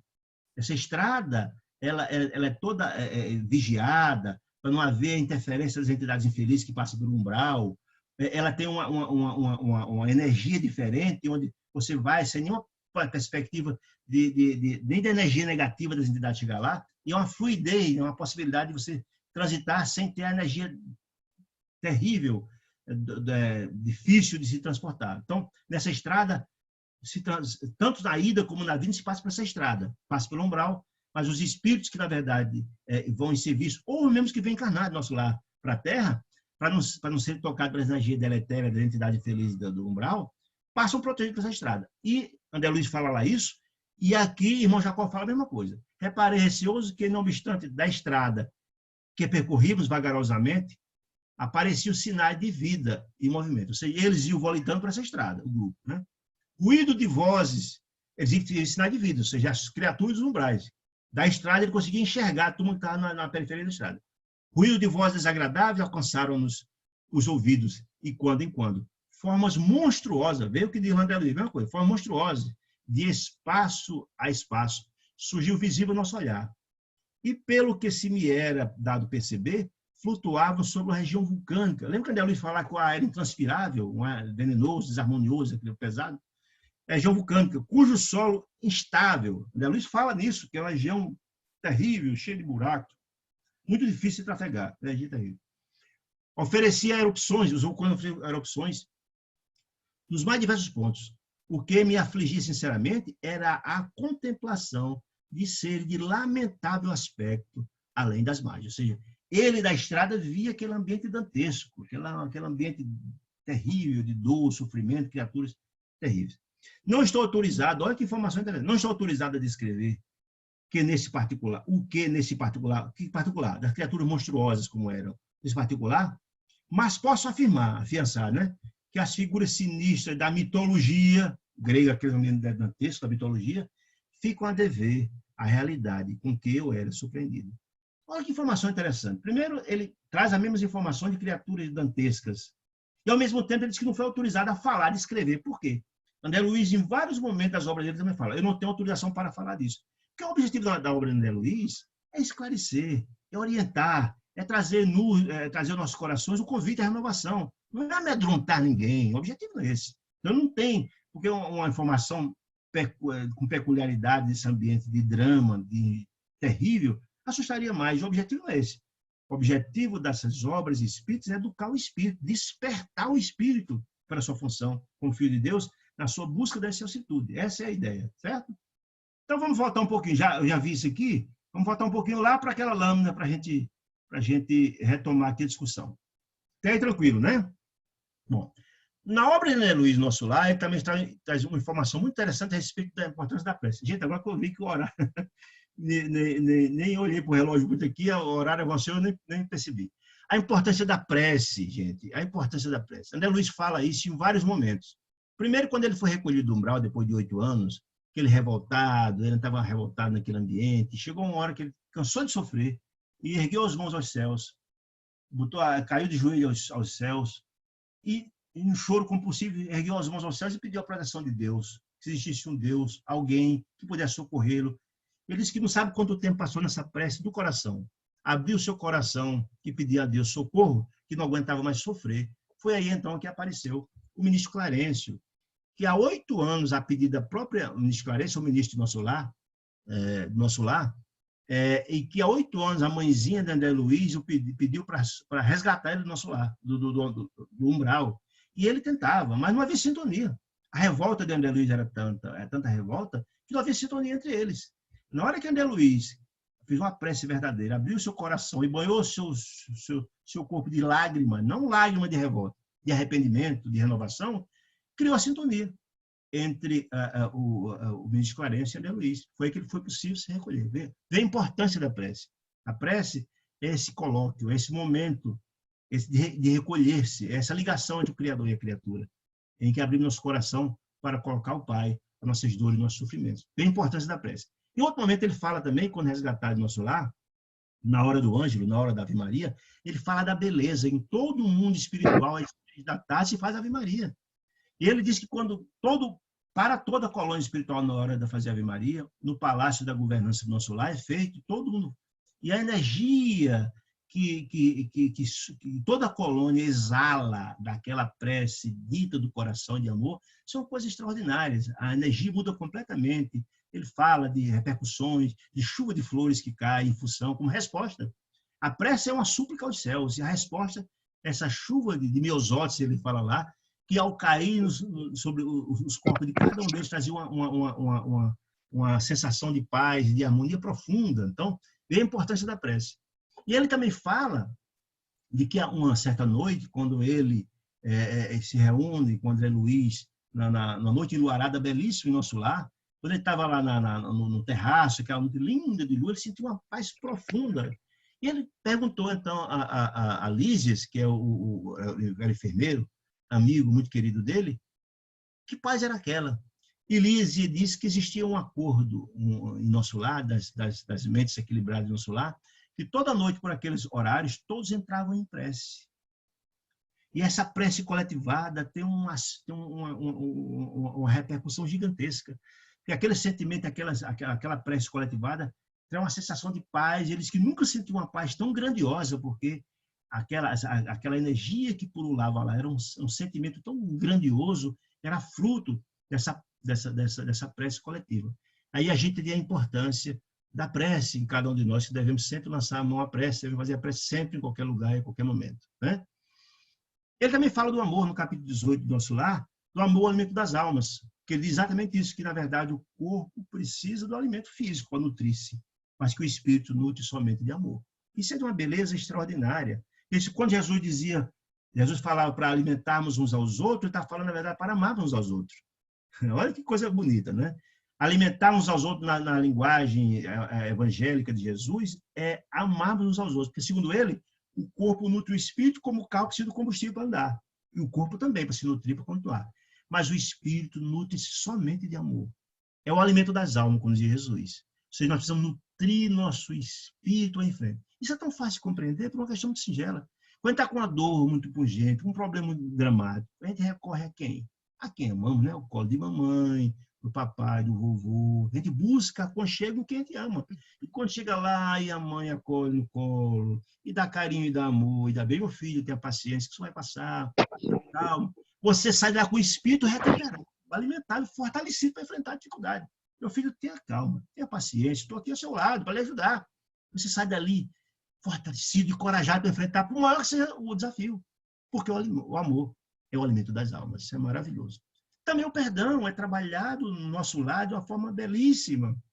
Porque o perdão é um sentimento tão grandioso, né? Jesus nos dizia, perdoa até 70 vezes, 7 vezes. E Pedro perguntou a Jesus quantas vezes ia perdoar, porque não aguentava mais o cobrador de imposto vir cobrar o imposto atinente a Jesus. E ele estava tão chateado, Pedro era um analfabeto, era aquela criatura meio afobado, e chegou a, mas mestre, o senhor sempre fala perdão, ele perdoa quantas? Até 70 vezes, 7 vezes, meu filho. Quanto mais perdoa, melhor para quem perdoa, porque você se desliga dos entraves que ligam os rancores com os outros. Porque o perdão é um sinal de renovação, de transformação, né? Então, o perdão é algo extraordinário. E Jesus dizia mais, devemos perdoar o seu inimigo enquanto está a caminho, ou seja, enquanto está aqui junto a gente, nessa própria encarnação. Se perdermos a oportunidade e desencarnarmos, poderá tomarmos caminhos outros, cada um para uma direção, e demorar, às vezes, décadas para poder haver esse encontro. No livro Ação e Reação tem uma história dessa natureza. Alguém cometeu um grave erro aqui, e ao desencarnar, passou 50 anos que a criatura que ele prejudicou, que estava na região das trevas, pudesse ser resgatado para poder reencarnarem juntos. Então, quando Jesus falava para perdoar o mais rápido possível, tem essa finalidade, resolver o problema, desatar o nó. Porque na hora que a gente tem ódio uns dos outros, a gente fica preso àquela criatura, mandando sentimento negativo para lá e para cá, fica retroalimentando. São exatamente as obsessões, não é? Então, é muito importante. Aí no livro, nosso lar, André Luiz conta uma história maravilhosa de Silveira. Silveira é um senhor comerciante do Rio de Janeiro, o pai dele é do Rio de Janeiro, um comerciante muito conhecido no Rio de Janeiro, né? E o pai dele era muito materialista. A mãe dele era um espírito nobrecíssimo de André Luiz. Mas o pai dele, não, Laerte, era uma criatura bastante dura. E Silveira era amigo dele. Mas teve um problema, tinha uma dívida com Laerte, e a empresa de Silveira entrou numa situação difícil, porque estava ele doente, vários filhos doentes, uma doença muito grave. E a esposa de Silveira foi à casa de André Luiz pedir, pelo amor de Deus, que o pai de André Luiz, Laerte, não entrasse, não protestasse os títulos, que prorrogasse a dívida, desse um tempo até que ele melhorasse, curasse essa família e tal, se melhorasse. E lá na frente pagaria. O pai dele foi inflexível. Foi inflexível, que era a lei de comércio, falava isso, e ele ia executar e tal. E André Luiz apoiou. Apoiou essa ideia do pai. E a mãe ponderou que deviam ter sensibilidade, o pai autoritário. Não, que essa conversa minha, enfim. O pobre de Silveira perdeu absolutamente tudo. Vendeu tudo para pagar as dívidas que tinha com o pai de André Luiz. E aí, André Luiz, quando chega no nosso lar, está aí lá nas câmaras de retificação no trabalho, chega Silveira, espírito nobre, trabalhando no resgate das entidades das trevas, uma figura importante. E aí ele encontra Silveira e ficou morrendo de vergonha, né, pelo mal que fez no passado o pai dele, e ele também ajudou a cometer, né? E aí nossa amiga Narcisa, amiga muito querida de André Luiz, era uma figura que trabalhava com ele nas câmaras de retificação, uma figura extraordinária, estimula ele a ir lá, pedir perdão, dizer que, na verdade, uma oportunidade daquela não se perde, porque Deus dá essas possibilidades de encontrar aqueles que cometemos o mal, quer seja lá ou quer seja aqui, quer seja na espiritualidade, na cidade ou aqui, de forma a não perder aquela oportunidade de efetivamente se desculpar. E ele vai, pede desculpa a Silveira, e Silveira, com a grandeza dele, o perdoa e dá estímulo, e inclusive diz ele que qualquer dia vai com André Luiz na região das trevas, onde o pai de André Luiz está por muito tempo, há 12 anos que o pai de André Luiz estava lá na região, enfim, uma maravilha. E ele encontra também Elisa, André Luiz, encontra Elisa, que foi uma moça que trabalhou, é uma moça muito pobre, que trabalhou na casa de André Luiz, que o pai de André Luiz era um grande comerciante, e a Elisa trabalhou lá, era uma mocinha do interior, foi empregada doméstica, e foi de alguma forma abusada sexualmente por André Luiz. E ele morre de vergonha quando encontra ela nas câmaras de retificações, né? Morre de vergonha. É uma cena dantesca, né? de grande dor para o próprio André Luiz, com a culpa imensa, né? E Narcisa, de novo, maternalmente o aconselha a ir lá e a prestar, a fazer o bem a ela, enfim. É um emocionante encontro, né? Uma coisa maravilhosa. Como o perdão faz bem, né? que nos desamarra dos nós, dos erros do passado, né? E ela diz uma frase lapidar, Narcisa, diz que feliz daquele que pode pagar o que deve. Eu achei isso extraordinário. Ou seja, feliz daquele que está de frente a uma dívida do passado, como esse que fala meu guarda de Silveira e Elisa, e você pode desatar esses nós, voltar a transformar os elos de ódio em aliança de amor. Isso é magnífico, né? Maravilhoso, né? O trabalho também focado no nosso lar, né? Como o trabalho, algo de uma importância grandiosa. Primeiro, o sentimento de utilidade, que é muito importante. André Luiz foi socorrido do umbral por obra da intercessão da mãe dele, que era um espírito elevado. É o único personagem do livro Nosso Lar que não tem o nome revelado, por alguma razão. Mas era um espírito de luz que habitava em instâncias muito mais elevadas que o Nosso Lar, né? E a intercessão é um instrumento possível de você pedir a intercessão para o socorro. É uma missão de amor, e quem tem o crédito, quem na verdade tem o crédito, estou falando do trabalho da grandeza espiritual, pode fazer isso. E ela, na verdade, André Luiz foi socorrido por intercessão da mãe, né? Mas ele sentia lá, enquanto ele começou a trabalhar, ele sentia que estava lá de favor, ele não estava com mérito próprio. E o trabalho dele redimiu completamente ele. Começou um trabalho muito dureza lá nas camas de edificação. Ele, médico orgulhoso que o era, começou como faxineiro nas camas de edificação. As camas de edificação é onde ficam os espíritos na situação mais dramática em nosso lar, que eram albergados. As camas de edificação ficavam no subsolo do nosso lar. Os espíritos eram uma situação tão dramática que eram resgatados, que ele não tolerava sequer a luz, ficava embaixo, em regiões escuras, numa situação de dormência, situação dramática, né? E ele começou lá como faxineiro, estava lá observando o trabalho e estudo, e aquelas pessoas vomitando aquele vômito fétido, ele começou ali o trabalho voluntário de faxineiro, e começou o trabalho lá. Mas o trabalho redime, transforma. Na hora que ele começou o trabalho, começou a se sentir muito feliz por estar dando uma contribuição e, ao mesmo tempo, fazendo bem a alguém. Porque todo o bem que a gente faz, a gente consegue, todo o bem feito, o bem que a gente faz a outrem, o bem passa por nós, o mal beneficiado somos nós, né? E aqueles a quem fazemos o bem, ficam-nos agradecidos eternamente, e mais, não só a quem fazemos o bem, mas a quem ama aquele que fizemos o bem, encarnado ou desencarnado também. E todos nós um dia vamos precisar da ajuda de alguém, e são esses que fizemos o bem, ou aqueles para que fizemos o bem, que vêm nos socorrer. A literatura espírita mostra muito bem isso. Então, o trabalho é algo maravilhoso. A simpatia que a gente logra do bem que a gente faz e a quem faz o bem é algo de uma importância grandiosa. Então, o sentimento tem essa utilidade maravilhosa. É um aprendizado, a cada trabalho que se faz, aprende-se muito. E é uma conquista da simpatia e a gratidão, né, de cada um de nós. E, além, do nosso lado também, tem a história do bônus hora, né, que a cada bem o trabalho que se fazia, a forma de remuneração é esse bônus hora, que era uma espécie de dinheiro que nos dá a possibilidade de adquirirmos a casa própria no futuro.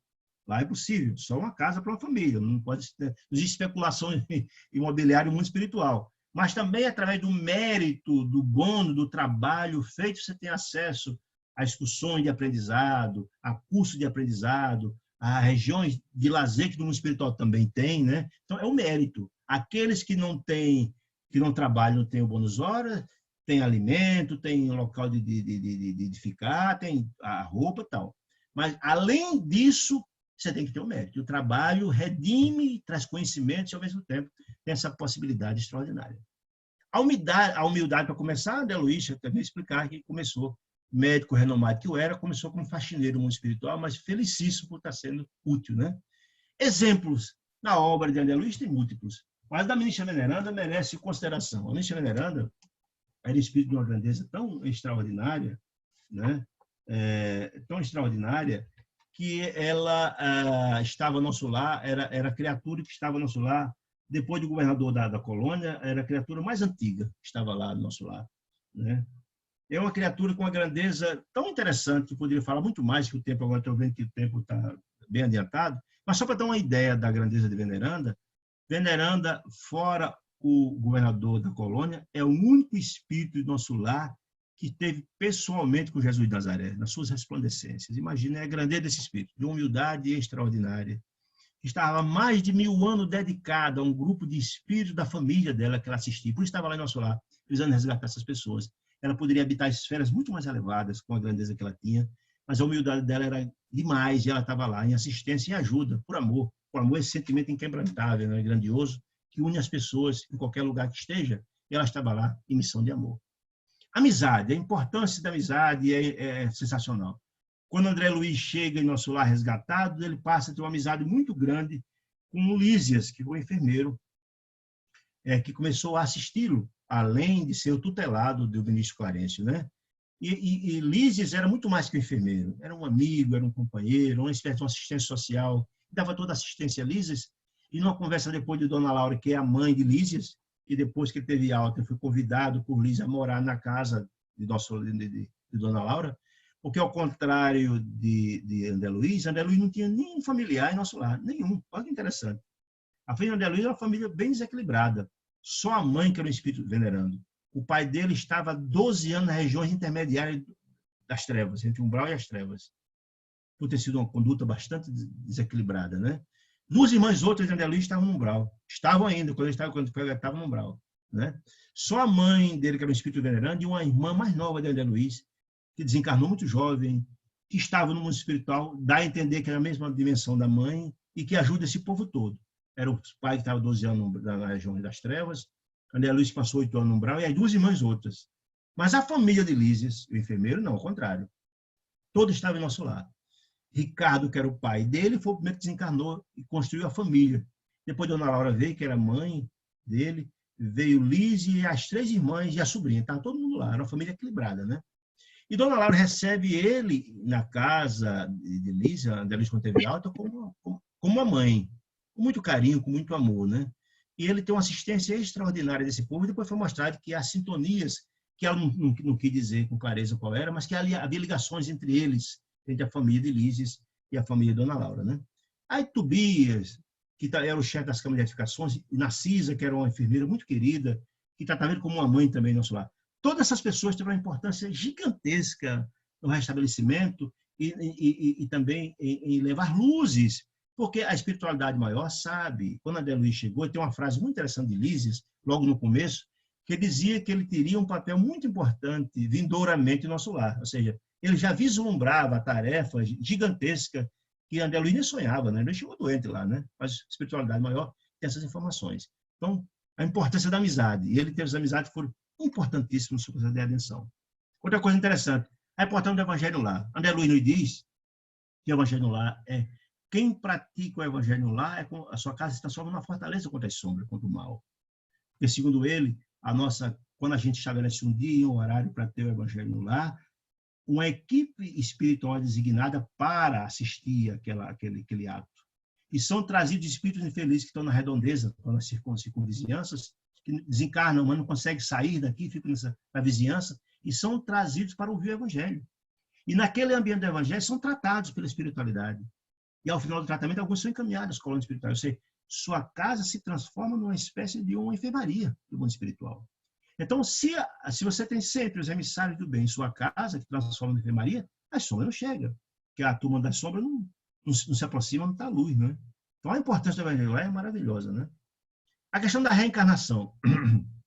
Normalmente, nós reencarnamos em família, normalmente. Muitas das vezes, reencarnamos também com aqueles ao qual cometemos um mal, ou nos cometeram um mal, com esse grande propósito dessa reengenharia divina de nos aproximar, de desatar os nós, né?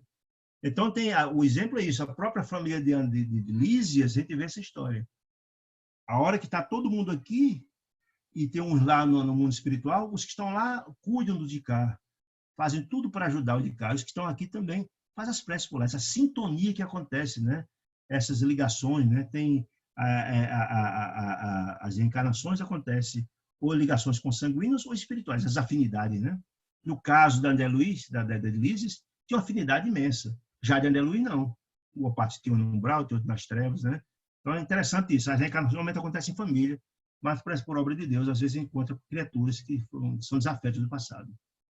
A intercessão, já falei, a intercessão é importantíssima e quem tem grandeza espiritual pode ajudar e deve ajudar aqueles que amam e até outrem. Essa assistência é absolutamente possível. André Luiz foi resgatado por obra do trabalho do resgate da mãe, da intercessão da mãe, mas depois ele começou a trilhar o seu próprio caminho. E depois, lá no final da obra André Luiz, ele vai mostrar, da obra do nosso lar, que ele já com o patamar de conhecimento e de grandeza do trabalho dele, ele passa já a ajudar, inclusive, sua família material, que é a esposa e os filhos, etc., mas também tem um papel mais na frente, quando a mãe dele vai reencarnar, para ajudar a família, o trabalho que a mãe dele fazia. Então, é muito interessante esse trabalho de intercessão. Os embates. A gente acha que o mundo espiritual é tudo uma beleza. Não. Quem leu o Livro Nosso Lar sabe, viu, que também existe embate no mundo espiritual, que nas colônias espirituais. André Luiz mostra que, por exemplo, a mudança da... André Luiz mostra, por exemplo, que a questão da mudança do alimento na colônia espiritual Nosso Lar foi um embate que durou mais de 30 anos. Uma luta imensa, porque as criaturas que chegavam lá queriam continuar tendo um alimento assemelhado ao que da Terra. E não há necessidade no mundo espiritual. E foi uma luta, inclusive com revolta. Foi preciso atitude dura, prender espírito, etc, etc, etc. É interessante mostrar isso para compreender que as colônias espirituais também passam por transições como a gente passa aqui também. O processo é assemelhado. O que é, na verdade, as colônias espirituais? É uma réplica. Nós somos uma réplica deles, do que está lá. Piorada, né? Eles estão mais aperfeiçoados. Mas também estão se aperfeiçoando. Ou seja, o nosso lar de hoje certamente é o mesmo nosso lar de 44, quando ele foi escrito. Certamente não é. Porque está em processo de inovação. A questão das comunicações. André Luiz mostra com muita beleza que as comunicações, inicialmente, quando ele chegou lá, não tinha mais isso. Mas quando ele chegou lá, inicialmente, a história que Lísias conta a ele, e a história da alimentação que Lísias contou, que tinha passado há muito tempo, né? Está nos arcanos, nos arquivos da colônia espiritual, né? Ele conta que a questão da comunicação recebia naturalmente as informações daqui da Terra, dioturnamente. Isso perturbava profundamente a turma lá do nosso lar. E chegou a hora que isso foi proibido, porque isso trazia profunda desarmonia a de lá, ao grupo que estava lá. Tudo que acontecia aqui repercutia muito mal lá. E modificou-se isso. A partir de então, para ter as suas comunicações lá, de rádio, etc., as comunicações internas, era dos sentimentos nobres, das tarefas do nosso lar, das notícias das esferas mais altas, que, afinal de contas, era lá. Nosso lar é uma colônia de transição para se melhorar, para se renovar e transformar. As notícias que vinham de cá só perturbavam lá, né? Então, os atendimentos que é feito das colônias para cá são feitos quando as pessoas, quando é autorizado e quando os espíritos que estão lá têm condições de assistir os que estão aqui. Tudo de uma forma planejada e não da forma inicial. Então, só mostrar que esses embates no mundo espiritual também acontecem. É interessante ter essas compreensões, né? A musicoterapia. É interessante a gente também compreender isso, né? A música tem uma importância muito grande. André Luiz chegou um dia e perguntou a André Luiz, a Lísias, por que, na verdade, no momento dos trabalhos, nos locais, sempre tinha música no trabalho. E ele foi dito que, na verdade, a música tem um papel muito importante no equilíbrio, na harmonia e na própria produtividade do nosso lar. E é muito comum utilizar a música sublime lá para estimular o trabalho. E também para a questão da harmonia do espírito, do processo de harmonização. Então, a música tem um papel muito interessante. Não apenas que vai dar para falar sobre o campo da música, a importância e a beleza, né? O tempo já está vendo que está bastante estourado aqui. Muito bem, vamos lá. O lazer, vida social e namoro. Se namora no mundo espiritual. É importante ter essa compreensão. As pessoas acham que não. André Luiz traz essa informação que sim, né? Então, no lazer, o Bosque das Águas é um lugar belíssimo, criado pela ministra Veneranda, um local de lazer magnífico, um local muito bonito, onde a harmonia, a conversa sublime, onde a música boa é tocada, um ambiente de profundo equilíbrio, e tem acesso às criaturas que têm bônus horas. É mérito, agora que tem o seu mérito, né? É muito interessante. Esse e muitos outros, Bosque das Águas, Bosque da Música, são vários lugares belíssimos que tem lá, onde os casais apaixonados vão, inclusive é um local bacana isso. E a questão da vida social. Existe vida social no mundo espiritual. A história de Dona Laura, que quando a família de Dona Laura, a família de Lísias, todo dia retorna ao mundo espiritual, começa o processo de volta, de reencarnação, né? E primeiro reencarna Ricardo, o pai de Lísias, e a despedida de Dona Laura, que vai reencarnar, que é mesmo que sua mãe para André Luiz, né? Dona Laura, uma figura maravilhosa. E aí, é muito interessante que foi feita uma despedida. Uma grandiosíssima quantidade de pessoas beneficiadas da Dona Laura começam a ir à casa dela quando ela está próxima a reencarnar, se despedir, desejar boa sorte, desejar assistência a ela, prece, harmonia.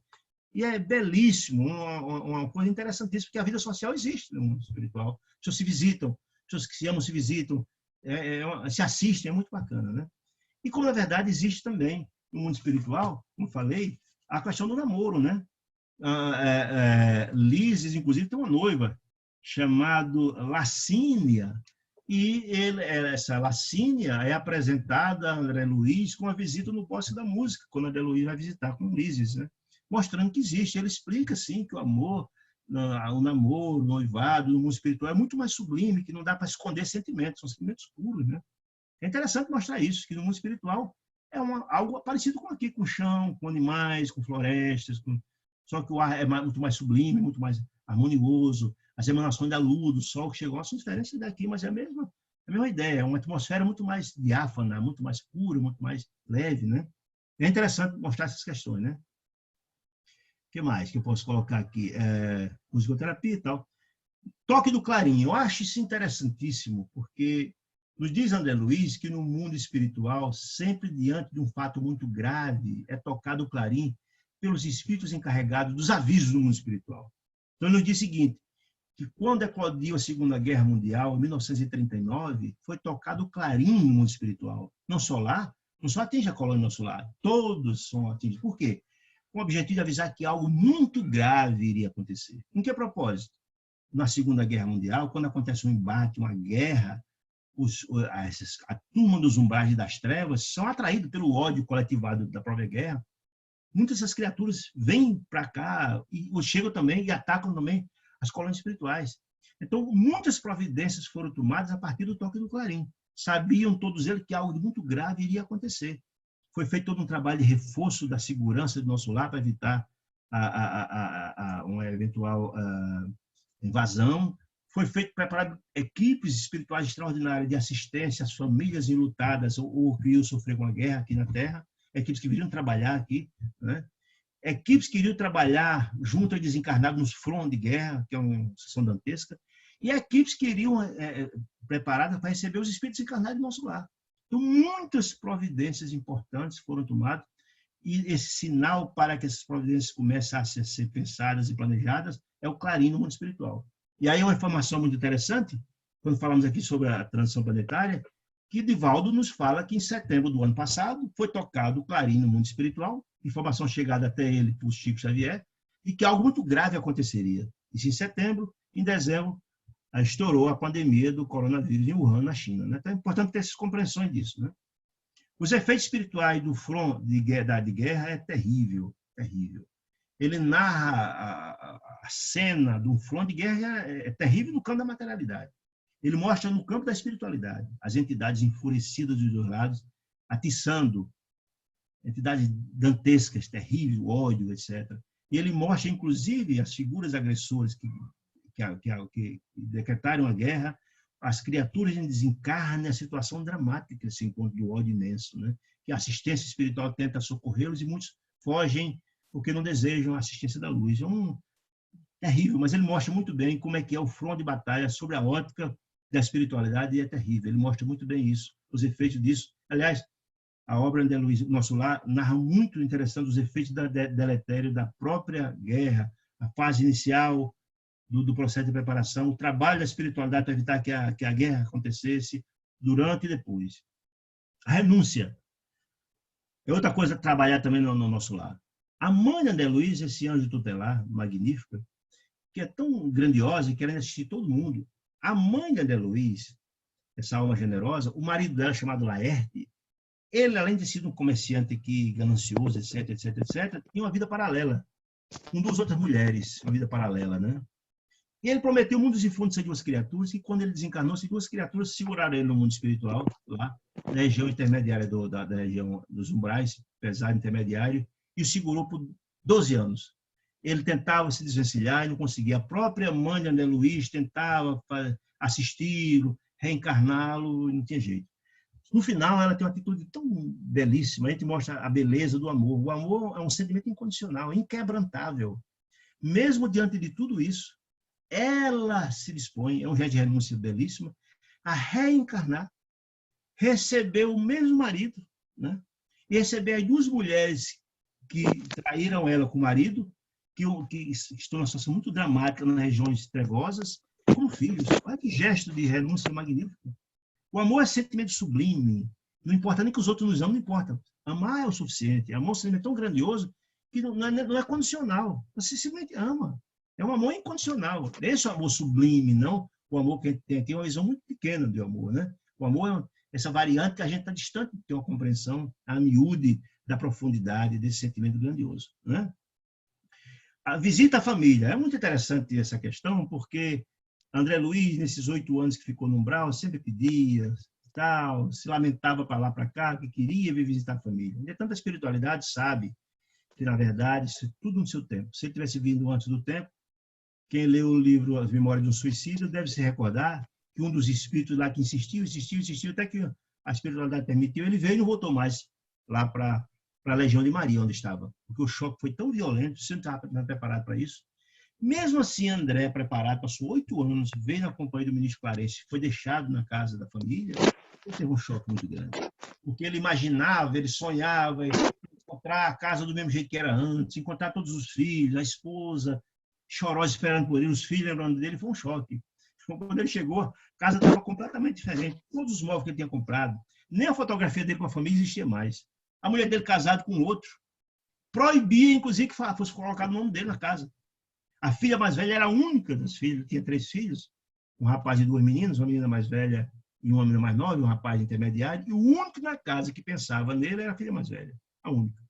E no dia que ele esteve lá presente, que teve um choque, ele foi como fosse um curisco, um relâmpago que tivesse atingido ele quando viu aquela realidade. Teve um choque imenso, né? Quando viu aquela realidade, que ele sempre, eu, minha mulher, minha casa, ninguém tem nada. Todos nós somos fazendo parte de uma família universal, todos filhos de Deus, estamos aqui cumprindo missões uns com os outros, né? E ele tinha essa ideia da propriedade. E quando chegou o que viu, teve um choque. E a filha mais velha, que onde pensava nele, disse no dia quando o pai estava lá, sentiu aquele saudade. E a mãe reclamou que proibia ela de falar o nome do pai naquela casa, porque o doutor Ernesto, que era o novo esposo dela, da esposa dele, não gostava que se falasse o nome dele. Não tem mais nem a fotografia da casa dele. Então foi um choque muito grande, né? Teve um choque muito grande. Mas aí, na verdade, todo o bem que tinha sido inoculado em nosso lar, pelo trabalho, pela mudança e transformação, teve um choque inicial, mas depois ele compreende que, na verdade, ninguém é dono de ninguém, que a esposa que ele tinha deixado, que ele tanto amava, era uma irmã muito querida, que estava feliz ao lado daquele novo esposo que também amava ele muito bem, que caberia a ele assistir a família, dando o melhor possível, que todos nós somos filhos de Deus, que os mais que estão em situação melhor ajudam, é a lei da fraternidade universal. Uns que estão em melhor situação ajudam os que estão numa situação mais difícil. E ele constatou, inclusive, que o doutor Ernesto, o marido novo da esposa dele, né, estava muito doente, um processo obsessivo, dramático, e estava com possibilidade de desencarnar. E ele, ao final de uma semana assistindo a família, e aí ele tem a atitude de ajudar o próprio esposo da mulher dele, né, que tinha deixado, e pede ajuda de Narcisa, a amiga querida da Câmara de Retificação. E aí tem uma passagem muito interessante, que está tão estourada aqui, mas só para dar a importância disso. Ele entra em prece e pede ajuda a Narcisa, né? Que ele já está tanto quanto cansado de uma semana do choque que ele teve, o espírito fica um tanto quanto abatido. Enquanto ele faz a prece, chega a mensagem do nosso lar e Narcisa, aí a gente vê a velocidade do processo de volitação, né? Ela, enquanto ele já estava na prece, Narcisa chega próximo a eles aí. Em frações de segundos, ela recebe e chegou lá próximo e ajuda ele, efetivamente, a assistir o Ernesto, que fica bom e tal, e traz harmonia e a paz para toda a família. Então, isso é muito interessante. E aí o salto evolutivo de André Luiz, né? Porque quando, na verdade, ele se desvencilha, porque ele passou 8 anos naquela ideia de vir em casa, de encontrar a minha casa, minha família, apegada, ele tinha essa ânsia, esse pensamento. Se ligava a outras questões, o sentimento era esse. Na hora que ele vem e tem essa compreensão maior, que ele se sublima, que ele dá um salto quântico de compreender que ninguém é dono de ninguém, nem de coisa, nós somos um mero usufrutuário dos bens que Deus nos concede. E as criaturas que estão vivendo a experiência do nosso lado, queridas, etc., são filhos de Deus, que têm seguido a sua jornada. Na hora que ele tem essa compreensão, ele dá um salto de renovação. É tanto que quando ele veio de nosso lar para visitar a família, ele veio na companhia do ministro Clarence, ele veio na volitação de Clarence, veio trazendo ele, de carona, digamos assim. É tanto que ele dá um salto quântico, ele volta para nosso lar naquele dia à noite, na companhia de Narcisa, volitando, ou seja, ele desvencilhou-se. O perispírito dele deu um salto evolutivo e ele conseguiu atingir esse patamar de compreensão, de leveza, de evolução, de que voltou para o nosso lar volitando. E o final, quando ele, na verdade, no final do livro, quando ele faz esse trabalho todo, que assiste todo mundo, que ajuda todo mundo e volta feliz para o nosso lar, feliz de ter tido essas compreensões que ele não tinha antes, mas conseguiu avançar nessa preocupação. Quando ele chega ao nosso lar, é recebido não mais como alguém que era o tutelado de Clarencio, alguém que era que estava em recuperação, mas ele voltou e foi recepcionado por um grupo de mais de 200 amigos que ele teve iniciado nos trabalhos, amigos queridos dele lá. Foi recebido na condição de cidadão do nosso lar. Ele mudou de patamar evolutivo, né? Isso é muito interessante, mostrar o efeito do bem que a gente faz, do trabalho que a gente faz, tem essa grande possibilidade extraordinária de renovação e transformação no coração de cada um de nós, né? Ver se ainda tem alguma coisa aqui que... Sei que todo mundo já cansado de ouvir, que eu já falei demais, né? Eu não vai dar tempo para falar, eu sei que, na verdade, tem muitas coisas ainda para falar, até sobre a compreensão de irmão Jacó, sobre a história de que nós, espíritos, temos a ideia de que, quando chegarmos no mundo espiritual, como ser recepcionados com louvores por ser espírito, por ter feito alguma coisa. Deixa eu só ler, isso aqui é rapidinho para a gente concluir mesmo, né? Ele diz assim, rapidinho para a gente chegar a uma compreensão, não vou nem explicar os tópicos, só para a gente ter uma compreensão. Ó, meus amigos do Espiritismo, que amamos tanto, é para você, membro da grande família que tanto desejo servir, que grafei essas páginas, um livro que ele escreveu para contar a história dele. Sem a presunção de convencer, mas não se acreditem quitados com a lei por haver atendido a pequenos deveres de solidariedade humana. Nem se suponham habilitados ao paraíso, ou a chegar lá e encontrar um paraíso esperando, por receberem a manifesta proteção de um amigo espiritual. Só por você ter sido amigo espiritual não quer dizer que você vai acender o paraíso. Ajude a si mesmo, ou seja, faça o bem, trabalhe no campo do bem, amem, sejam fraternos, sejam caridosos, né? Ajude a si mesmo no desempenho das obrigações evangélicas. Espiritismo não é somente a graça recebida, é também a necessidade de nos espiritualizarmos para a esfera superior, ou seja, é colocar em prática, vivenciarmos isso, como dizia Paulo de Tarso, né? Quando foi decapitado em Roma, ele disse, não sou eu que vivo, é o Cristo que vive em mim. Trago em meu corpo as marcas do Cristo. Ele era a página viva do Evangelho, ele praticava o Evangelho na sua essência. É isso que ele diz aqui. Falo-lhes hoje com a experiência mais dilatada. Ele tinha uma visão aqui como espírito, e quando chega lá, que viu que, na verdade, precisa ter mudado muito. Diz mais ele, depois de muitos anos nas lides da doutrina, estou recompondo a aprendizagem, lá em cima, né? A fim de não ser o companheiro inadequado ou servo inútil. Guardem a certeza de que o Evangelho de Nosso Senhor Jesus Cristo não é apenas um conjunto brilhante de ensinamentos sublimes para ser comentado em nossas doutrinações. É código de sabedoria celestial, cujo dispositivo não podemos confundir. Ou seja, o ensinamento sublime de Jesus é código de transformação, mas só tivermos ali, não praticarmos, não vivenciarmos, não significa que só pelo fato de sermos de uma religião A, B ou C, não renova. Só ler essa página para não concluir. Quantas vezes julguei que morrer constituísse, pela mera liberação, que a alma, ao se desvencilhar dos laços carnais, voejaria em plena atmosfera, usando as faculdades volitivas. Entretanto, não é fácil elijar o veículo físico. Entretanto, se é fácil elijar do veículo físico, é muito difícil abandonar a velha moradia do mundo. Se somos ligados à matéria e às coisas da matéria, não é fácil se for ligado a esse mais. Disse ele, posso hoje dizer que os zelos morais são muito mais fortes que os liames da carne. E se o homem não se preparou convenientemente para a renúncia aos hábitos antigos e comodidades dos sentidos corporais, demorar-se-á preso ao mesmo campo de luta em que se veste de carne e se decompõe e desaparece. Uns são tão ligados à casa que ficam lá. Ou alguns são tão ligados à beleza do físico que se juntam ao corpo espiritual e sentem, inclusive, o corpo em decomposição, uma situação dantesca. E se esse homem complicou o destino, assumindo graves compromissos à frente dos semelhantes, através de ações criminosas, debater-se-á, chorará e reclamar em balde, porque as leis que mantêm coesos os astros do céu e as células da terra lhe determinam o encarceramento nas próprias criações inferiores. Se o bem salva e ilumina, o mal perde e obscurece. Livremos do débito para que não venhamos a mergulhar no resgate laborioso e corrijamos o erro enquanto a hora é favorável, evitando a retificação muitas vezes dolorosa. Então, essas informações de irmão Jacó ou de Frederick Figner são importantíssimas para nortear a nossa vida, para a gente ter uma compreensão da importância de aproveitarmos bem as oportunidades que Deus nos concede, né?